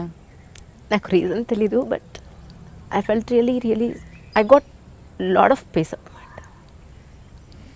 ఇక్కడ ఏముంది అనేది, ప్లస్ ఆ విగ్రహాల్లో మిగతా చోట్లకి ఇక్కడికి ఉన్నది డిఫరెన్స్ ఏంటి అనేది నాకు తెలియలేదు స్వామి. దేవుడు ఎక్కడైనా ఒక రకంగానే ఉంటాడు. దేవుడిలో తేడా ఏముండదు. బట్ ఆ దేవుణ్ణి మనం ఎంత కమిటెడ్గా ఆయనకి మనం కట్టుబడి ఉంటాం అనేటటువంటిదే దాంట్లో విషయం అమ్మా. మనం సాధారణంగా ఏదైనా చేసేటప్పుడు అది ఇతరుల మెప్పు కోసం చేస్తామా, లేదా దాని నుంచి ఏదైనా సంపాదించడం కోసం చేస్తామా, లేదా నేను చేయకుండా ఉండలేక చేస్తామా? These are the things, right? ఇప్పుడు అమ్మ పిల్లాడిని ప్రేమించకుండా ఉండలేక ప్రేమిస్తుంది. ఉద్యోగం ఇచ్చినటువంటి ఆయా డబ్బులు తీసుకోవాలి కనుక నెల కాగానే తనకి శాలరీ కావాలి కనుక ఆ పిల్లాడిని తన ఏదో సాకుతుంది. ఆఫీసులో పనిచేసే ఒక ఉద్యోగస్తుడు తన కుటుంబ పోషణ కోసం, కడుపు కోసం తను ఏదో సంపాదించాలి కనుక వాడి దగ్గర రెస్పెక్ట్ చూపిస్తూ ఉంటాడు. Service is the same thing, right? అమ్మ పిల్లాడికి చేసేది, ఆయా ఒక వ్యక్తికి ఇంకో పిల్లాడికి చేసేది, లేకపోతే ఒక ఉద్యోగ ఇచ్చిన వ్యక్తికి చేసేది కూడా it's only the same activity wise, it's same thing. But it is the భావన behind that makes the whole thing change, right? So మేము అనుకుంటాం అది మా దగ్గర చేసేటటువంటి మన ఇక్కడ పిల్లాళ్ళు ఆగమ నేర్చుకున్నటువంటి పిల్లలు కూడా సిన్సియర్గా నేర్చుకుంటారు. వాళ్ళు చేసేది ఏ కొద్దిగా చేసినా but with their soul and heart they do that kind of service. ఇక్కడ ఇందులో మనం కేవలం ఏదో సంపాదన కోసం, లేకపోతే ఎవరో చూసి దీన్ని ఏదో చాలా గొప్పదనాలను అలాగా మేము చెయ్యం. అయితే ఈ ఆలయ నిర్మాణం చేసే విధానం మాత్రం ఒక అందంగా జరిగింది. ఇందాక మీకు రామానుజుల వారి గురించి మీకు ఒక చరిత్ర చెప్పాను కదా. అవును స్వామి. గురువుగారు చెప్పగానే బయటకు వచ్చి ఒక గోపురం ఎక్కి దాన్ని బయటికి చెప్పారని. ఆ చెప్పిన గోపురం గోష్ఠీపురం అని ఒక ఊరు మధురై పక్కన ఉంది. ఆ గోపురం ఇలాగే 3 తలాలుగా ఉంటుంది, 3 లెవెల్గా ఉంటుంది అక్కడ కూడా. ఓకే. అక్కడది ఎలా ఉంటుందో దానిలాగా దీన్ని కూడా చేద్దామని అలా చేశాను. ఇది కూడా 3 తలాలుగాను. దాంట్లో 8 విమానాలు ఉంటాయి పైన. అష్టాంగ విమానం అని అంటారు. దీనికి కూడా అష్టాంగ విమానం ఉండాలి అని. ఇక్కడికి రామానుజులు వస్తారని మేము ఇక్కడికి వచ్చినప్పుడు అనుకోలే. ఇక్కడికి రామానుజులు వస్తారని ఈ గుడి కట్టినప్పుడు కూడా మేము అనుకోలేదు. ఈ గుడి ప్రతిష్ఠ చేసినప్పుడు మేము అనుకోలే. అసలు ఇంత గుడి కట్టాలని కూడా మేము అనుకోలేదు. ఈ గుడి నిర్మాణం చేసే రోజుల్లో అబౌట్ 2006 to 2009లో ఇది ప్రతిష్ఠ జరిగింది ఇక్కడ. ఆ టైంలో అసలు మాకు గుళ్ళు వద్దు, గుళ్ళు కట్టద్దు అనే ఒక పట్టుదల ఉండేది. సరే ఇక్కడ ఏదైనా ఇది ఒక సంస్థ చేస్తున్న ఒక ఇన్స్టిట్యూషన్ కనుక ఇందులో ఏదైనా ఒక రకమైనటువంటి ఆరాధనా స్థలం కూడా ఉండాలి కనుక చిన్న ఆలయం, చిన్న మూర్తి, అందమైన మూర్తి, చూడటానికి ఒకసారి చూస్తే ఆమె కళ్ళు తిప్పకూడదు అనిపించేట్టుగా ఉండే ఒక మూర్తి, దానికి చుట్టూ కాసేపు కూర్చుని ధ్యానం చేసుకోవడానికి వీలయ్యేటటువంటి వాతావరణం. These all what we wanted.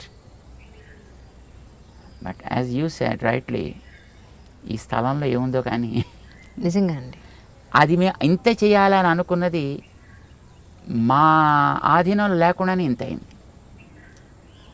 దీనికి మాకు చైర్మన్గా రామేశ్వరరావు గారు ఉంటారు, మన మై హోమ్. అవునండి.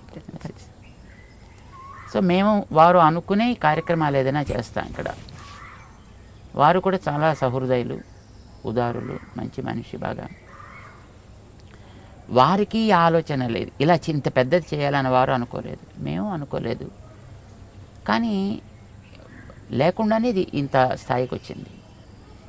రామానుజుల వారిని చేయాలనుకున్నప్పుడు కూడా ఒక 80 కోట్లతోటి దీన్ని చేద్దాము ఆ మూర్తి నిర్మాణానికి అని.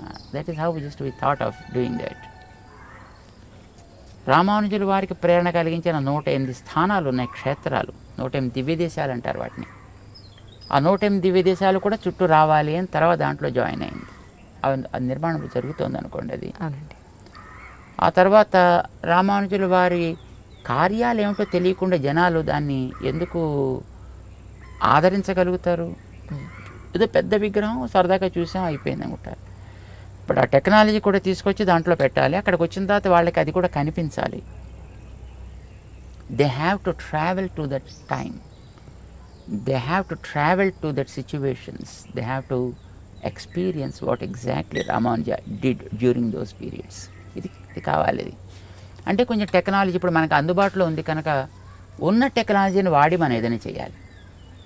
సో అది మా కోరిక. సో కార్యక్రమం ప్రారంభం చేసేటప్పటికి 80 కోట్లు అనుకుంది 200 కోట్లయింది, 400 కోట్లయింది, 600 కోట్లయింది. ఇప్పుడు అది 1000 కోట్ల ప్రాజెక్ట్ కింద అయింది.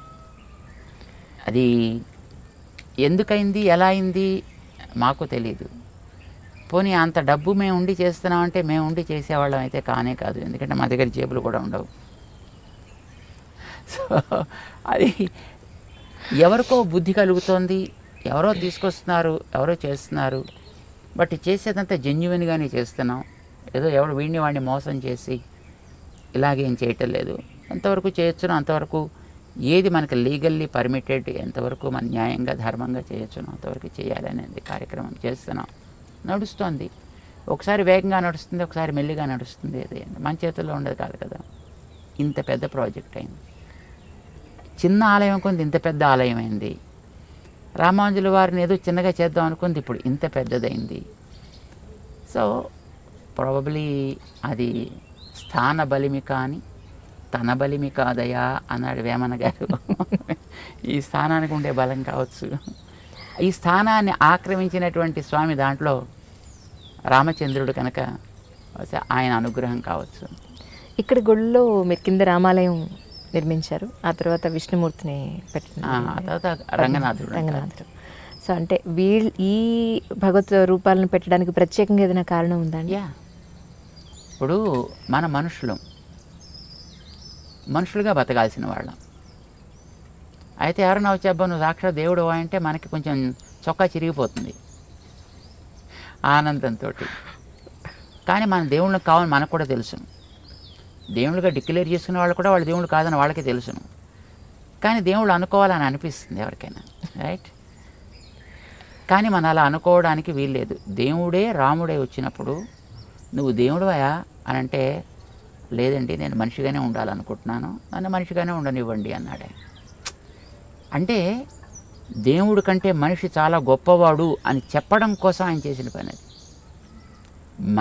మనిషిగా బతకగలిగితే దేవుళ్ళు కూడా వీడి వెంట ఉంటారు అనేది చెప్పడం రామావతారానికి తాత్పర్యం. So we should live like human beings. We should not lead a దేవతా లైఫ్. ఇది మనిషికి తెలియాలి, మానవ జాతికి అంతటికీ కూడా తెలియాల్సిన అవసరం ఉంది. అంచేత మేము రాముడినే మా ఆరాధ్య దైవంగా పెట్టుకుంటాం. మేము మాకు కావాల్సింది కూడా అదే అని మేము కోరుకుంటాం. మేము సమాజానికి కూడా అది కావాలి అనేది మనం చెప్పాలి. అంటే మనిషి తనని మనిషిగా గుర్తించాలి. మనిషి యొక్క రోల్ సమాజంలో అన్ని రకాలైనటువంటి జాతులని, not only human beings but even other species of the nature also should take in to consideration, not damaging them, he has to lead his life. That is real man. అది రాముడు చేశాడు. కోతులకి సహాయం చేశాడు, ఋషులకి చేశాడు, ఆటవికులకి చేశాడు, రాక్షసులకి చేశాడు. చెట్లు, చామలు, జంతువులు కూడా రాముడిని ప్రేమించాయి అని మనకి చెప్తుంది రామాయణం. సో ఈ రకమైన జీవితం మనిషికి కావాలి. అందుకోసం రాముడిని మేము పెట్టుకున్నాం. ఓకే. మరి రాముడు ఆరాధన ఎవరిని చేసి అంతవాడయ్యాడైనా అంటే ఆయన ఆరాధన చేసిన దేవుడు రంగనాథుడు. Okay, right. ఆ రంగనాథుడు ఎలా ఉంటాడో ఆ మూర్తి ఇక్కడ ఉన్నాడు అనమాట. రంగనాథుడు తర్వాత పేరు వచ్చింది ఆయనకి. ఆయన అసలు పేరు నారాయణుడు అని మనకి వాల్మీకి చెప్పాడు రామాయణంలో. నారాయణుడిని ఆయన పూజ చేసుకుంటాడు ఇంట్లో ఇలవేలుపుగా. ఈ నారాయణుడి మొట్టమొదట బ్రహ్మగారికి పరమాత్మ ఇచ్చాడు. అది ఇక్ష్వాకుకు వచ్చింది. ఇక్ష్వాకు వంశంలో రాముడికి వచ్చింది. రాముడి దగ్గరించి విభీషణుడికి వెళ్ళింది. విభీషణుడు దాన్ని ఇప్పుడు కావేరీ మధ్యలో దాన్ని ప్రతిష్ఠ చేశాడు. దాన్ని ఇప్పుడు అది ఆ రంగనాథుడు ఉభయ కావేరీ మధ్యలో ఉంటాడు. శ్రీరంగ క్షేత్రం అంటారు కదా. సో ఆ మూర్తిని ఈయన ఆరాధన చేసుకున్నారు కనుక ఆయన పైన రంగనాథుడు ఉన్నాడు. ఈ రంగనాథుడు ఎక్కడి నుంచి వచ్చాడు? సాక్షాత్తు శ్రీ మహావిష్ణువు వైకుంఠంలో ఉండేటువంటి ఆయన ఈ రకంగా వచ్చాడు. లేదా పైన ఉండేది వైకుంఠనాథుడు, తర్వాత ఉండేది రంగనాథుడు, తర్వాత ఉండేది రఘునాథుడు. ఈ మీరు ఇప్పుడు ఏదైతే మేము భుజాన పెట్టుకున్నారో ఈ దండం, దీన్ని జనరల్గా కింద పెట్టకూడదండి? కింద పెట్టాం. ఏదైనా వేసి ఆసనం వేసి దాన్ని పెడుతుంటాం. అంటే మీరు ప్రవచనం ఇచ్చేటప్పుడు మీ చేతిలో ఇది అప్పుడప్పుడు చూస్తూ పక్కన ఉంటుంది. ఓహో, ఎప్పుడైనా మా పక్కన ఉంటుంది, ఆసనం ఉంటుంది, ఆసనం మీద దాన్ని పెట్టుకుంటాం. కొన్ని ఫొటోస్లో నేను చూశాను స్వామి, ఇలాంటి ఆరెంజ్ కలర్ క్లాత్ పైనుంచి కింద వరకు కవర్ చేసి ఉంటుంది. కవర్ అంటే ఎప్పుడైనా బయటికి వెళితే కవర్ చేసి ఉంటుంది అనమాట. ఓకే. లోకల్గా ఉండేటప్పుడు కవర్ ఉండదు. Okay. Say we go outside on some activity అనుకోండి, దెన్ కవర్ చేసి పెడతాం. ఇప్పుడు ఈ స్థలంలో ఇలాంటి ఒక పుణ్యక్షేత్రంలో మీ దగ్గర జరిగే యాక్టివిటీస్ అంటే మీరు ఏం చెప్తారు స్వామి? ఇక్కడ చాలా జరుగుతుంటాయి. ఇక్కడ అదండి ప్రజలకి ఒకసారి తెలియచేసే ఉద్దేశంతో. అంటే ఇక్కడ ఒకటి, ఇక్కడ గోసేవ జరుగుతుంది. ఇక్కడ గోశాల ఉంది. అందులో అన్ని దేశవాళీ గోవులే ఉంటాయి. మిగతా రకాల దాంట్లో తీసుకోరన్నమాట. దాంతోపాటు కొన్ని గో ప్రోడక్ట్స్ కూడా తయారు చేస్తారు మన వాళ్ళు. షాంపూ తయారు చేస్తారు. ఓకే. గో రసాన్ని తయారు చేస్తారు. ఆ ముక్కులో, చెవులో, కంట్లో వేసుకునే డ్రాప్స్ తయారు చేస్తారు. పండ్ల పొడి తయారు చేస్తారు. మార్కెట్లో అవైలబుల్ ఉన్నాయి స్వామి? మార్కెట్ కోసం కాదు, మనకు తెలిసిన వాళ్ళు వాడుకోవడానికి వీలుగా. ఓకే. మార్కెట్లోకి వెళ్ళాలంటే మళ్ళీ దానికి పెద్ద కమర్షియల్ ప్రోడక్ట్ అవ్వాలి కదా. అవునండి. సో మనకి పరిచయం ఉండేటువంటి వాళ్ళు మాత్రం తీసుకుని వాడుకుంటూ ఉంటారు అన్నమాట. సో అది ఒక యాక్టివిటీ జరుగుతూ ఉంటుంది ఇక్కడ. అంటే ఆ స్టాల్ ఇక్కడ పెట్టారా పోనీ ఇక్కడికి వచ్చి తీసుకోవడానికి? చాలా రకాలుగా అది ఉపయోగపడుతూ ఉంటుంది ఆరోగ్య దృష్ట్యా. ఓకే. దాని తర్వాత ఇక్కడ ఒక స్కూల్ ఫర్ బ్లైండ్, అంటే junior college and degree college exclusively for blind మన ఇండియాలో ఇది ఒకటే. అవునండి. వాళ్ళు కంప్యూటర్స్ మీద చదువుకుంటారు, నేర్చుకుంటారు, కంప్యూటర్స్ తోడే పరీక్షలు కూడా రాస్తారనమాట. అది ఒక యాక్టివిటీ జరుగుతూ ఉంటుంది ఇక్కడ. వాళ్ళు ఇక్కడ రెసిడెన్షియల్గా ఇక్కడే ఉంటారు. అంటే ఎవరైనా సరే బ్లైండ్ పీపుల్ అయ్యి ఉండి ఇక్కడ మీ దగ్గర అడ్మిషన్ రావాలి అని అంటే వాళ్ళు చేయాల్సింది బోత్. ఓకే. వాళ్ళు ఏం చేయాలి అడ్మిషన్స్ కోసం? ఏం అక్కర్లేదు, వాళ్ళు 10th పాస్ చేస్తే చాలు. ఓకే. ఫ్రీగానే ఇక్కడ వాళ్ళకి అన్నీ, వాళ్ళ చదువు కానీ, భోజనం కానీ, వస్త్రాలు అన్నీ కూడా మొత్తం మన వాళ్ళే ప్రొవైడ్ చేస్తారు. సో ఇక్కడ ఉంటారనమాట. గర్ల్స్కి హాస్టల్స్ ఉన్నాయి, బాయ్స్కి హాస్టల్స్ ఉన్నాయి. సో ఇక్కడ ఉంటారు వాళ్ళు. దాని తర్వాత ఒక వేదిక్ స్కూల్ ఒకటి ఉంది ఇక్కడ. సో 4 వేదాలు చదివే వాళ్ళు ఉన్నారు పిల్లలు ఇక్కడ, చదువుకునే పిల్లలు. ఆగమాలు చదువుతారు. సంస్కృతం కూడా దాంట్లో ఒక పార్ట్ అనమాట. సో దాని తర్వాత ఇక్కడ మనకి ఆలయం ఒకటి ఉంది. ఇటు పక్కన ఒక హోమియో హాస్పిటల్ ఉంది అండి. అది ఇంటిగ్రేటివ్ హాస్పిటల్ అనమాట. అంటే హోమియో ప్రధానంగా ఉన్న ఎక్కడెక్కడ ఇన్వాల్వ్మెంట్ అవసరం అనుకుంటే అక్కడ అలోపతికి కూడా దాంట్లో ఇన్వాల్వ్ అయ్యి చేస్తారనమాట. సాధారణంగా అలోపతి వాళ్ళు హోమియోని ఒప్పుకోరు. అవునండి. హోమియో వాళ్ళు అలోపతి పెద్ద అంత ఉపయోగం కాదంటారు. పచ్చగడ్డేస్తే బగ్గుమంటుంది వాళ్ళిద్దరు. కానీ ఇప్పుడు ఇద్దరు ఇక్కడ హ్యాండ్ ఇన్ హ్యాండ్ ఇక్కడ కలిసి వర్క్ చేస్తారనమాట. ఓకే. సో అల్టిమేట్లీ వచ్చినటువంటి వ్యక్తికి ఏది అవసరమో దాన్ని వాళ్ళు చేస్తారు. దాని తర్వాత దీనికి అనుబంధంగా ఒక కాలేజీ కూడా, హోమియో కాలేజీ కూడా ఇక్కడ నడుస్తూ ఉంటుంది. అందులో కూడా పిల్లలు చదువుకుంటూ ఉంటారు. దానికి సంబంధించినటువంటి పరివారం అంతా కూడా ఇక్కడ దాంట్లోనే ఉంటారు. స్టూడెంట్స్ ఇక్కడే ఉంటారు, లెక్చరర్ ఫ్యాకల్టీస్ కూడా దాంట్లోనే ఉంటారు, సపోర్టింగ్ స్టాఫ్ అంతా కూడా ఉంటారు. సో అదొక యాక్టివిటీ. మా దగ్గర ఇక్కడ వికాస తరంగిణి అనే ఒక ఆర్గనైజేషన్ ఉంది. ఇందాక మీకు చెప్పాం కదా, ఉమెన్ హెల్త్ కేర్ అని. ఇలాగ దీంతో పాటు ఇంకా అనేక రకాల కార్యక్రమాలు జరుగుతుంటాయి ఇక్కడ, సేవా కార్యక్రమాలు అన్నమాట. ఆ కార్యక్రమం నిర్వహించేటువంటి ఆర్గనైజేషన్ పేరు వికాస్ తరంగిణి అని అంటాం. ఎప్పుడో 92లో మేము స్టార్ట్ చేసాం. అది ఇప్పుడు దానికి శాఖలు మనకి అన్ని ప్రాంతాల్లోనూ ఉన్నాయి. అక్కడెక్కడ వాళ్ళు ఏవో కొన్ని సామాజిక సేవా కార్యక్రమాలు అవి చేస్తుంటారు. ఆ కార్యక్రమాన్ని నడిపించేటటువంటి కార్యాలయం కూడా ఇక్కడ ఉంటుందన్నమాట. ఒక పత్రిక నడుస్తూ ఉంటుంది ఇక్కడ, భక్తి నివేదన అనే పేరుతోటి, తెలుగులో మాసపత్రిక అనమాట. మా ఆచార్యులైనటువంటి మా పెద్దజీయర్ స్వామివారు అంటారు, 1947లో ప్రారంభం చేశారు, ఏప్రిల్లో. అంటే మనకి స్వతంత్రం వచ్చిన తర్వాత మన భావనలో కూడా స్వాతంత్ర్యాన్ని మనం తెచ్చుకోగలిగితేనే ఇది నిలబడుతుంది, లేకపోతే ఇది వేస్ట్ అని ఒక ఆధ్యాత్మిక మాసపత్రికగా ప్రారంభం చేశారు. అది నడుస్తూ ఉండేది.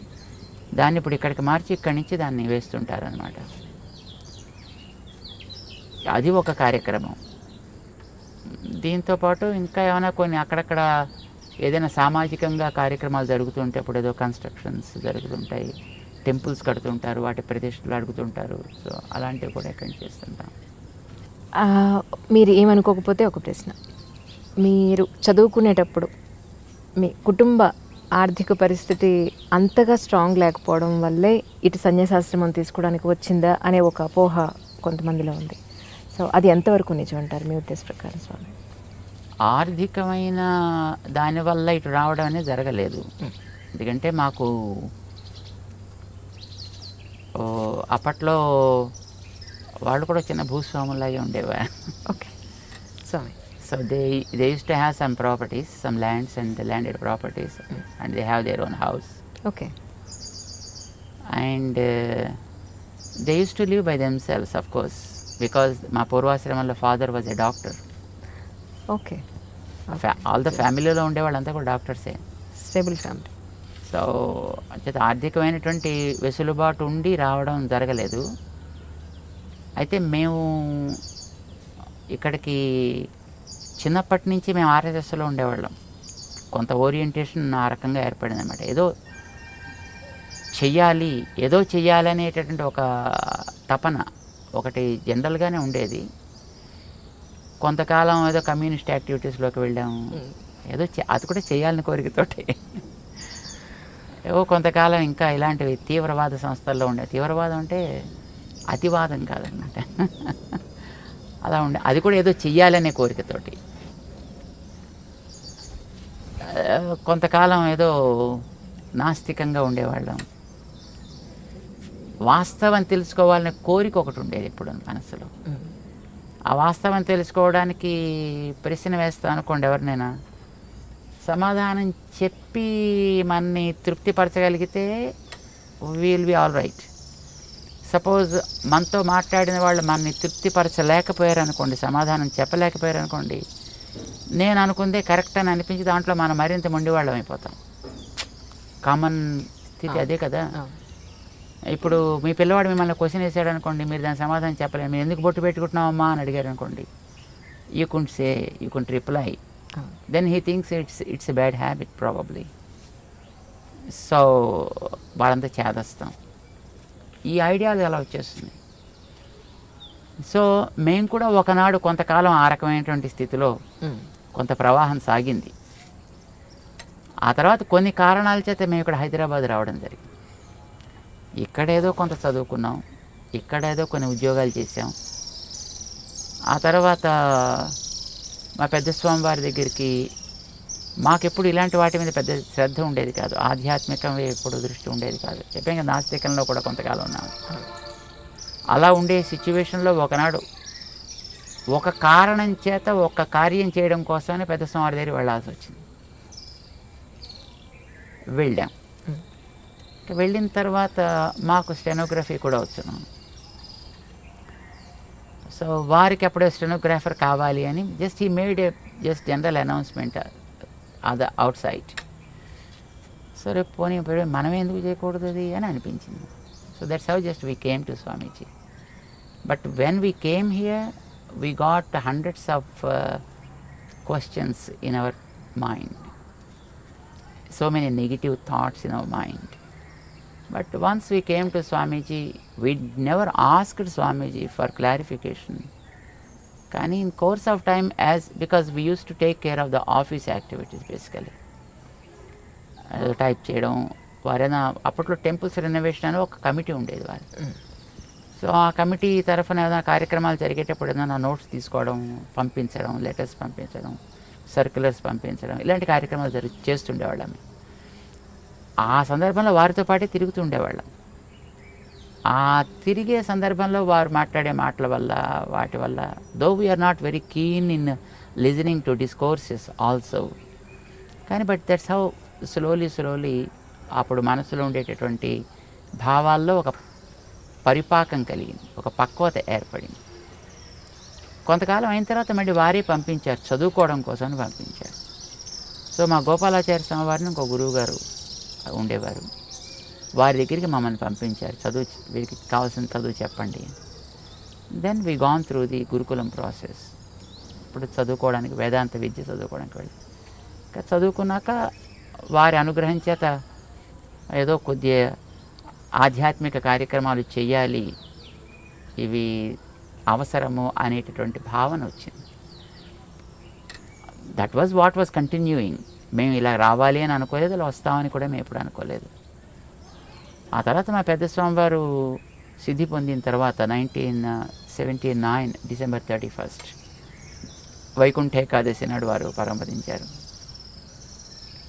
అప్పట్లో వారు ఒక పెద్ద ప్రోగ్రామ్ని ప్లాన్ చేసి పెట్టారు తిరుపతి కొండ మీద. ఒక 1008 కుండాలతో ఒక పెద్ద యాగం.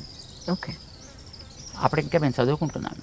సో ఆ కార్యక్రమం ప్లాన్లో ఉంది, ఫిబ్రవరిలో జరగాల్సింది. అది వారు డిసెంబర్లో పరంపదించారు. సో అప్పట్లో ఇంకా మిగతా వాళ్ళంతా కూడా మేము రావాలి అని ఇన్సిస్ట్ చేశారు. మా గురువుగారు కూడా అప్పట్లో అంగీకరించడం చేత ఆ కార్యక్రమ నిర్వహణ అని మమ్మల్ని తీసుకొచ్చారన్నమాట. That was continuing. ఆ తర్వాత ఇంకా అది కంటిన్యూ. కానీ మీరు అప్పుడు మీ గురువుగారు చెప్పినట్టుగా మీరు సన్యాసాశ్రమం తీసుకున్న తర్వాత ఆల్మోస్ట్ 20s మీరు తీసుకున్నారు. ఎస్. మీ ఫ్రెండ్స్ అంటే అప్పుడు మీరు చదువుకున్న కాలేజ్ ఫ్రెండ్స్ కానీ వాళ్ళు కానీ తర్వాత ఉద్యోగాలు బిజినెస్ ఏదో చేసి పెళ్లి చేసుకుని తర్వాత వాళ్ళకి పిల్లలు వాళ్ళకంటే ఒక ఫ్యామిలీ ఉన్నప్పుడు లేదా వాళ్ళు మిమ్మల్ని ఎప్పుడో కలిసినప్పుడు మీకు ఎప్పుడు అనిపించలేదా స్వామి నేను పెళ్లి చేసుకుని లేదంటే ఒక ఫ్యామిలీ అలాంటి అవసరం మాకు మొట్టమొదటి జనరల్గా ఎలా ఉంటుందంటే ఈ స్థితిలోకి రావాలి అని అనుకున్నప్పుడు రావడానికి ముందర వాళ్ళు అడుగుతారు, do you like to get married అని అడుగుతారు. If interested they opt for it also. మమ్మల్ని కూడా అడిగారు అలాగా. కానీ but what we thought is because మాకు అప్పట్లో గురువుగారి కార్యక్రమాల్లో మేము 100% మునిగి ఉన్నాం. వారు చేసే కార్యక్రమాల్లో చదువు కోసం పంపించినప్పుడు చదువులో కూడా మేము అలాగే ఉన్నాం.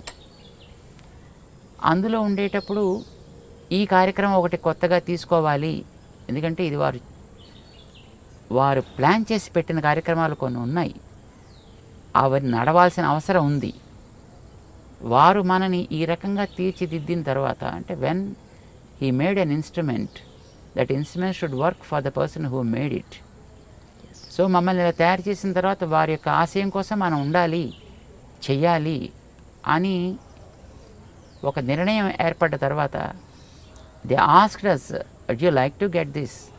But I said, when we go for it, there are two problems. One, there may be increasing responsibilities after that, which will block our path. Second, అలా వెళితే అది మళ్ళీ ఇటు రావాలి అని అనుకోండి, it is again a pain to those people who come in that way. Yes. Right? Why unnecessarily creating, why make this and create pain to other people? Better not to అని అనిపించింది. ఇందాక మీరు ఒక మాట అన్నారు స్వామి, ఇప్పుడు ఎస్పెషల్లీ సరే అబ్బాయిలు పెట్టుకోవడం తీసి పక్కన పెడితే అమ్మాయి బొట్టు పెట్టుకోవడం అనేది ఎందుకు ఇంపార్టెన్స్ ఈ రోజుల్లో? అంటే జీన్స్ ప్యాంట్ వేసుకున్నాను, ఈ డ్రెస్ మీదకి బొట్టు బాగుండదు, ఎక్కడో ఎందుకు మా ఇంట్లో సంగతి నేను చెప్తే పిల్లలు ఎందుకు పెట్టుకోవాలి అని అంటే, ఎవరో చెప్పిన పెద్దవాళ్ళు అక్కడ ఒక స్థానం అది ఆ ప్లేస్కి మనం దానికి రెస్పెక్ట్ ఇచ్చి దానికి బొట్టు అక్కడ పెట్టాలంటే they are not satisfied with my answer. Right. So మీరు మీ మాటగా ఒక్కసారి బొట్టు అసలు ఎందుకు పెట్టుకోవాలి, నో పెట్టుకోమని ఎందుకు పెట్టుకోవాలి అనేది చెప్పండి చాలు. There are certain reasons. ఇప్పుడు fortunate enough we are, whatever the practices that we have today given by our great sages, each one of them has a relevance. Relevance physical, relevance spiritual. Rendu unnai. Face is the index of the mind, right? దీన్ని అంగీకరిస్తారు కదా. అవునండి. నీ మనస్సులో ఏ భావాలు ఉన్నాయో అది నీ మొహం చెబుతుంది. ఒకవేళ మొహం చెప్పలేకపోతే నువ్వు చెప్పగలిగేటట్లుగా ఉండాలి. అందుకోసం మన వాళ్ళు బొట్టు పెట్టారు. ఎందుకంటే ఇక్కడ చూడగానే నీ ఐడియాలజీ ఏమిటి అనేది నీ మొహం చెప్పేస్తుంది. ఇప్పుడు మేము బొట్టు పెట్టుకున్నాం అనుకోండి, మేము పెట్టుకున్న బొట్టు ఏం చెప్తుంది? చూసిన వెంటనే వెంకటేశ్వర స్వామి నామాల్లా కనపడుతుంది. కామన్ మామూలు మనిషిగా చెప్పాను. అంటే వెంకటేశ్వరుడైనా ఎందుకు నామాలు పెట్టుకుంటాడు అట్లాగా, అది కూడా తెలియాలి కదా. దానికనే రీజన్ కావాలి కదా. అవునండి. ఏమిటి మనం కోరుకుంటున్నామో అది మన మొహం చెప్పాలి. అదే కదా ఇండెక్స్ అంటే, అదే కదా. ఏది మీకు లోపల కంటెంట్ ఉంటుందో that is what the index talks about. So నీ మనస్సులో ఉండే కోరిక ఏంటి? సుఖంగా బతకాలి, శాంతంగా బతకాలి, అందరికీ ఆనందం కలిగించేట్టు బతకాలి, ఉన్న స్థాయి కంటే ఉన్నత స్థాయికి వెళ్ళగలిగేట్టుగా బతకాలి. ఎందుకంటే ఇంకేమైనా కోరికలు ఉంటాయా? అవునండి. ఏ ఫీల్డ్ వెళ్ళినా you choose any kind of field, that's okay. But ఇవే కదా మీకు అల్టిమేట్ గోల్స్. నౌ శాంతము ప్రశాంతము దానికి ఒక రంగు ఉంది, ఆనందము ప్రేమ దానికి ఒక రంగు ఉంది, ప్రగతి ప్రోగ్రెషన్ దానికి ఒక పద్ధతి ఉంది చూపించడానికి. ప్రశాంతము లేదా శాంతి తెల్ల రంగులో చూపిస్తాం, ప్రేమ ఆనందము ఎర్ర రంగులో చూపిస్తాం, ప్రగతి అనేది గ్రాఫ్ వర్టికల్ లైన్లో చూపిస్తాము ఆర్ గోజ్ అప్. బొట్టు అదే మనకి ప్రశాంతత కావాలి, అది పునాది కావాలి. ఓకే. ఈ ప్రశాంతత అనేది నీకు రెండు వైపులా సాగాలి, నిన్ను పైకి తీసుకెళ్ళాలి, చివరి దాకా ఉండాలి. సడన్గా వచ్చి మళ్ళీ పాల పొంగులాగా టక్కమని ఎక్కడో పోకూడదు. ప్రశాంతత పైదాకా తీసుకెళ్ళాలి. ఈ ప్రశాంతత అనేది ఆనందాన్ని ఇచ్చేట్టుగా ఉండాలి కనుక ఆనందం అనే దాన్ని మధ్యలో మనం చూపిస్తాం. ఈ ఆనందం అనేది ఒకటే గోల్, దానికి ప్రశాంతత is a protection and it is the foundation, it is the protection, but this is the goal. ఇది మనకి బొట్టులో చూపిస్తాం అన్నమాట. ఆ రంగుకి కూడా ఒక రెలవెన్స్ ఉంది, ఆ లైన్కి కూడా ఒక రెలవెన్స్ ఉంది మనకి. ఇక్కడ ఎందుకు పెడతాం? ఇక్కడో పెట్టుకోవచ్చుగా, స్పేస్ హాయిగా ఉంది కదా. ఇక్కడ కూడా ఉందనుకోండి స్పేస్, బట్ ఇక్కడ ఎందుకు పెట్టాం ఇక్కడ ఎందుకు పెడతాం? మన భావన అనేది జ్ఞానానికి సంబంధించిన అంశం. జ్ఞానం అనేది తెలుసుకోవడానికి పనికొచ్చేది. తెలుసుకోవడానికి పనికొచ్చే ఇంద్రియం మన దేహంలో కన్ను. కన్ను భౌతిక రూపాలు చూస్తుంది, జ్ఞానం ఆంతర రూపాలను చూపిస్తుంది. సో జ్ఞానానికి కన్ను గుర్తయితే ఈ కంటి మధ్య భాగం మన జ్ఞాన ప్రకాశానికి ఆధారము. So start something from here. and take it towards your goal. It should be upward always, but protected by peace and sattvic. ఇది ఒక గుర్తు. ఇది ఇక్కడ పెట్టడానికి కారణం యూజువల్గా మీకు ఇందాక ఒక కారణం చెప్పాడు, రెండో కారణం చెప్తున్నాను. చెప్పండి సార్. మొట్టమొదటిది ఒకటి ఒక భావం ఉంది దాంట్లో. ఊరికే ఏదో సరదాగా పెయింట్ చేసుకోవాలి కనుక కానీ this is not a painting that we are doing, or this is not something a kind of design that we adopted as a fashion, right? There is a meaning, there is a relevance for that. రెండవ కారణం ఏంటంటే ప్రతివాడు ఏం కోరుకుంటాడు చెప్పండి? అసలు ఎవరైనా కామన్గా ఆధ్యాత్మికం అని పక్కన పెట్టేయండి, ఎవరైనా ఏం కోరుకుంటారు? మగవాళ్ళు కానీ ఆడవాళ్ళు కానీ అందంగా ఉండాలి కోరుకోరా? అందంగా ఉండాలి ఎవరైనా కోరుకుంటారు. అందుకే కదా మాటి మాటికి అద్దం చూస్తాడు, జుట్టు దువ్వుతాడు, నిలబెట్టాలా లేకపోతే ఇటు దువ్వాలా లేకపోతే మొహం మీద బొచ్చు కుక్కలా వేసుకోవాలా. సో ఏదో ఒక రకమైనటువంటి ఒక స్టైల్ అడాప్ట్ చేస్తున్నాడు, లేదో రంగులు వేస్తున్నాడు. ఇవన్నీ దేనికోసం చేస్తున్నాడు? అందంగా ఉండాలి. మరి అందం ఏం కావాలి? ప్రెజరు కావాలా లేదా తాత్కాలిక కనిపించిపోవాలా? ప్రెజరు కావాలని ప్రతివాడు కోరుకుంటాడు, ఉండదు కానీ వీరికి వందలు వేలు లక్షలు ఖర్చు పెడతారు అది ప్రెజరు కావాలని. ప్రెజరు కావడానికి ఒక బ్యూటిఫుల్ సొల్యూషన్ మన వాళ్ళు ఇచ్చారు. బాడీలో ఉండే మిగతా పార్ట్స్ కంటే మొహం చాలా ఎక్కువ అందమైనది, దాన్ని బట్టి కదా మిగతా అన్నిటిని రికగ్నైజ్ చేసేది. సో ముఖం యొక్క అందం బాగుండాలి. పాడు చేసే ఫ్యాక్టర్స్ ఏమున్నాయి? వెదర్, కడిగేసుకుంటే పోతుంది,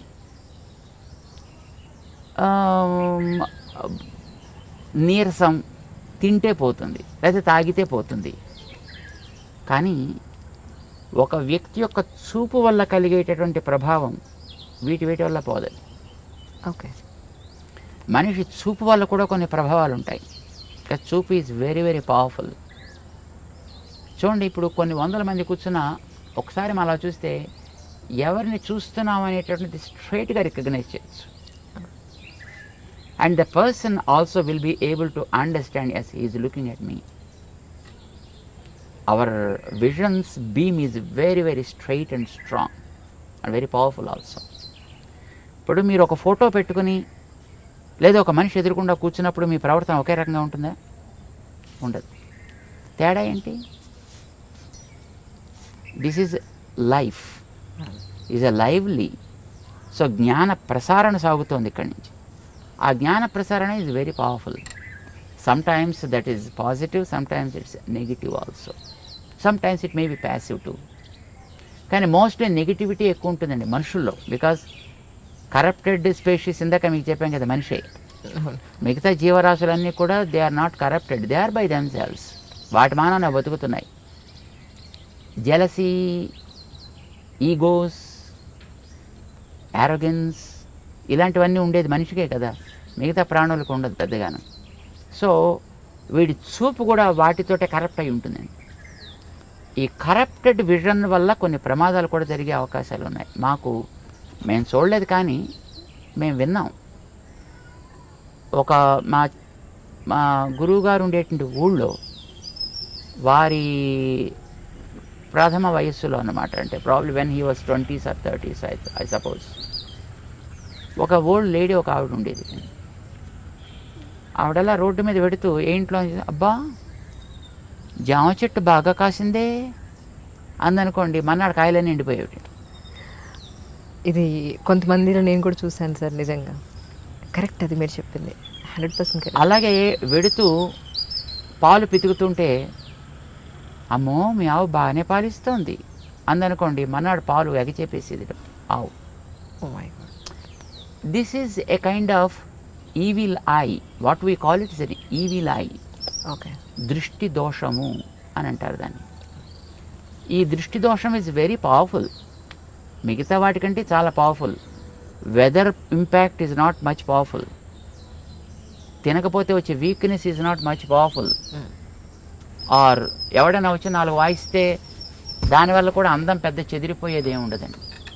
తాతగా దెబ్బ తగిలితే కాస్త దీన్ని ప్యాచ్ చేసుకుంటాడు, అదే కుట్లు కుట్టుకుంటాడు, మళ్ళీ నార్మల్ అయిపోతాడు. బట్ ఈవిల్ ఐ వల్ల కలిగేటువంటి ప్రభావం చాలా ఎక్కువ ఉంటుంది. ఇది పడకూడదనే కొత్త ఇళ్ళు కట్టుకున్న వాళ్ళు వాడి ఆ నేత్ర ప్రభావాన్ని ఎక్కడో ఒక చోట ఫోకస్ చేసేసి దాని మీద కనుక పోతే తర్వాత చూసినా పెద్ద ప్రాబ్లం ఉండదు.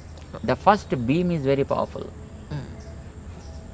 అందుకోసం దానికి ఏదో రకరకాల వేషాలు వేసినటువంటి గుమ్మిడికాయలు లేకపోతే ఓ రాక్షస మొహాలు ఇలాంటివి ఏదో కడుతుంటారు. దృష్టి బొమ్మల దృష్టి పెడతల ఏదో అంటారు దాన్ని. అంటే వాడు ఎవడైనా వచ్చి అలాంటి పవర్ కలిగిన వ్యక్తి దాని కేసు చూసి బాగా కడుతున్నాడు, చాలా బాగుంది. ఇప్పుడు ఎక్కడ పడుతుంది చూపు? ఇంటి మీద దృష్టి బొమ్మ పెట్టినప్పుడు మీరు మిగతా కట్టినటువంటి కలర్స్ మీద డిజైన్స్ మీద దృష్టి పడదు, దాని మీద దృష్టి పెడుతుంది. So also when you see the face of a person, when there is a mark somewhere, ఇక్కడ ఉండొచ్చు, ఇక్కడ ఉండొచ్చు, ఇక్కడ ఉండొచ్చు, ఇక్కడ ఉండొచ్చు. చిన్నపిల్లలకి ఉయ్యాల పడుకోబెట్టినప్పుడు వాళ్ళకి బుగ్గల మీద అక్కులు అనేవాళ్ళు చిన్నప్పుడు బ్లాక్ కలర్లో తయారు చేస్తారు, దాన్ని చుక్కలు పెడతారు, ముక్కు మీద పెడతారు, గడ్డ మీద పెడతారు, నుదుట పెడతారు. వై? ఎవరైనా వచ్చి చూసి అబ్బో మీ వాడు చాలా బాగున్నాడండి అని ఈ బొగ్గ గిల్లో లేకపోతే ముక్కు పిక్కో ఏదో చేస్తారనుకోండి, అది పిల్లవాడి మీద ఇంపాక్ట్ పడకూడదు.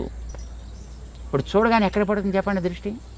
మీరు వెంకటేశ్వరుడు గురించి ఇందాక మీరు చెప్పారు, వెంకటేశ్వరుడు నామాలు అన్నారు. వెంకటేశ్వరుడు కళ్ళు లేవా? వెంకటేశ్వరుడు పళ్ళు లేవా? వెంకటేశ్వరుడికి పెదాలు లేవా? చెవులు లేవా?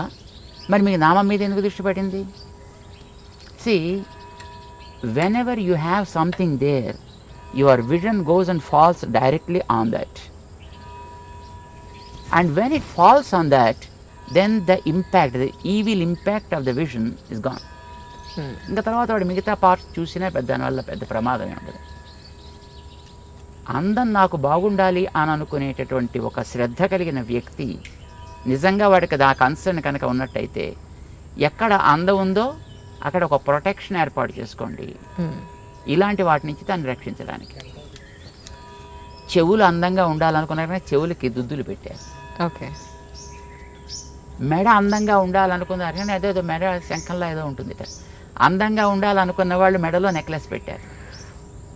భుజాలు అందంగా ఉండాలనుకున్న భుజకీర్తులు పెట్టారు. చేతులు అందంగా ఉండాలనుకున్న వాళ్ళు గాజులు పెట్టారు, కంకణాలు పెట్టారు. వేళ్ళు అందంగా ఉండాలనుకున్న వాళ్ళు ఉంగరాలు పెట్టారు అక్కడ. నడు అందంగా ఉండాలనుకున్న వడ్డాణాలు పెట్టారు అక్కడ. కాళ్ళు అందంగా ఉండాలనుకున్నారు, దానికి గజ్జెలు ఏవో పెట్టారు దానికి. సి, ప్రతి భాగంలో కూడా ఏది వాళ్ళు ప్రొటెక్ట్ చేయాలనుకున్నారో ఆ ప్రొటెక్ట్ చేయడం కోసం అని చెప్పి అక్కడక్కడ తేజస్ సంబంధమైన ఒకటి పెట్టారు. ఆ పెట్టేది కూడా తేజస్తో సంబంధించింది. తేజస్సు ఈజ్ గోల్డ్. అందుకోసం ఆర్నమెంట్స్ అన్ని కూడా గోల్డ్ ఆర్నమెంట్స్నే ప్రిఫర్ చేస్తారు. ఇప్పుడంటే తర్వాత రకరకాలు వచ్చాయి అనుకోండి, కానీ but basically it is a gold because gold is Tejas. బంగారం మామూలుగా మట్టి సంబంధమైనది కాదు, అది తేజస్ తత్వానికి సంబంధించింది. దాంతో చేసిన వాటిని అక్కడక్కడ రక్షణ కోసం పెడతారు. బొట్టు పెట్టేటప్పుడు కూడా ఇది పసుపుతో తయారు చేసి పెట్టాలనేది నియమం. ఇప్పుడు స్టిక్కర్లు వచ్చాయనుకోండి, దురదృష్టం కొద్దిని ఇది ప్లాస్టిక్ ముక్కలు, పసుపుతో తయారు చేసింది కావాలి. బికాస్ పసుపు ఆల్సో బంగారపు ప్రభావం కలిగినటువంటి ఒక ద్రవ్యం. అది యాంటీబ్యాక్టీరియల్ కదా. అవునండి. సో పసుపుని నిమ్మరసంతో కలుపుతారు, అది రెడ్ కలర్లోకి మారుతుంది. దాన్ని చక్కగా తయారు చేసుకుంటారు, దాంతో పెడతారు. లేదా బియ్యాన్ని మార్చి ఆముదాన్ని లోపల రాసి దాన్ని కాల్చి దాంట్లోంచి పొగ తీస్తారు. ఆ రాగి పళ్ళెం మీద, రాగి పళ్ళెం దాన్ని బోర్లించి పెడతారు. అది లోపలంతా కూడా మొత్తం ఆ స్మోక్ ఏర్పడుతుంది, పొగ. అది బ్లాక్ కలర్లోకి వస్తుంది. దాన్ని గీకి దాన్ని కాటుక్ కింద తయారు చేసి కళ్ళకి పెట్టే కాటుక్ కానీ పెట్టే బొట్టు కానీ అలాంటి దాంతో తయారు చేసేవారు. సో తయారు చేసే ద్రవ్యానికి ఒక రెలవెన్స్ ఉంది, తయారు చేసే ప్రాసెస్లో ఒక రెలవెన్స్ ఉంది, అది పెట్టేటువంటి పార్ట్కి ఒక రెలవెన్స్ ఉంది. But the ultimate goal is to preserve the beauty of that specific part.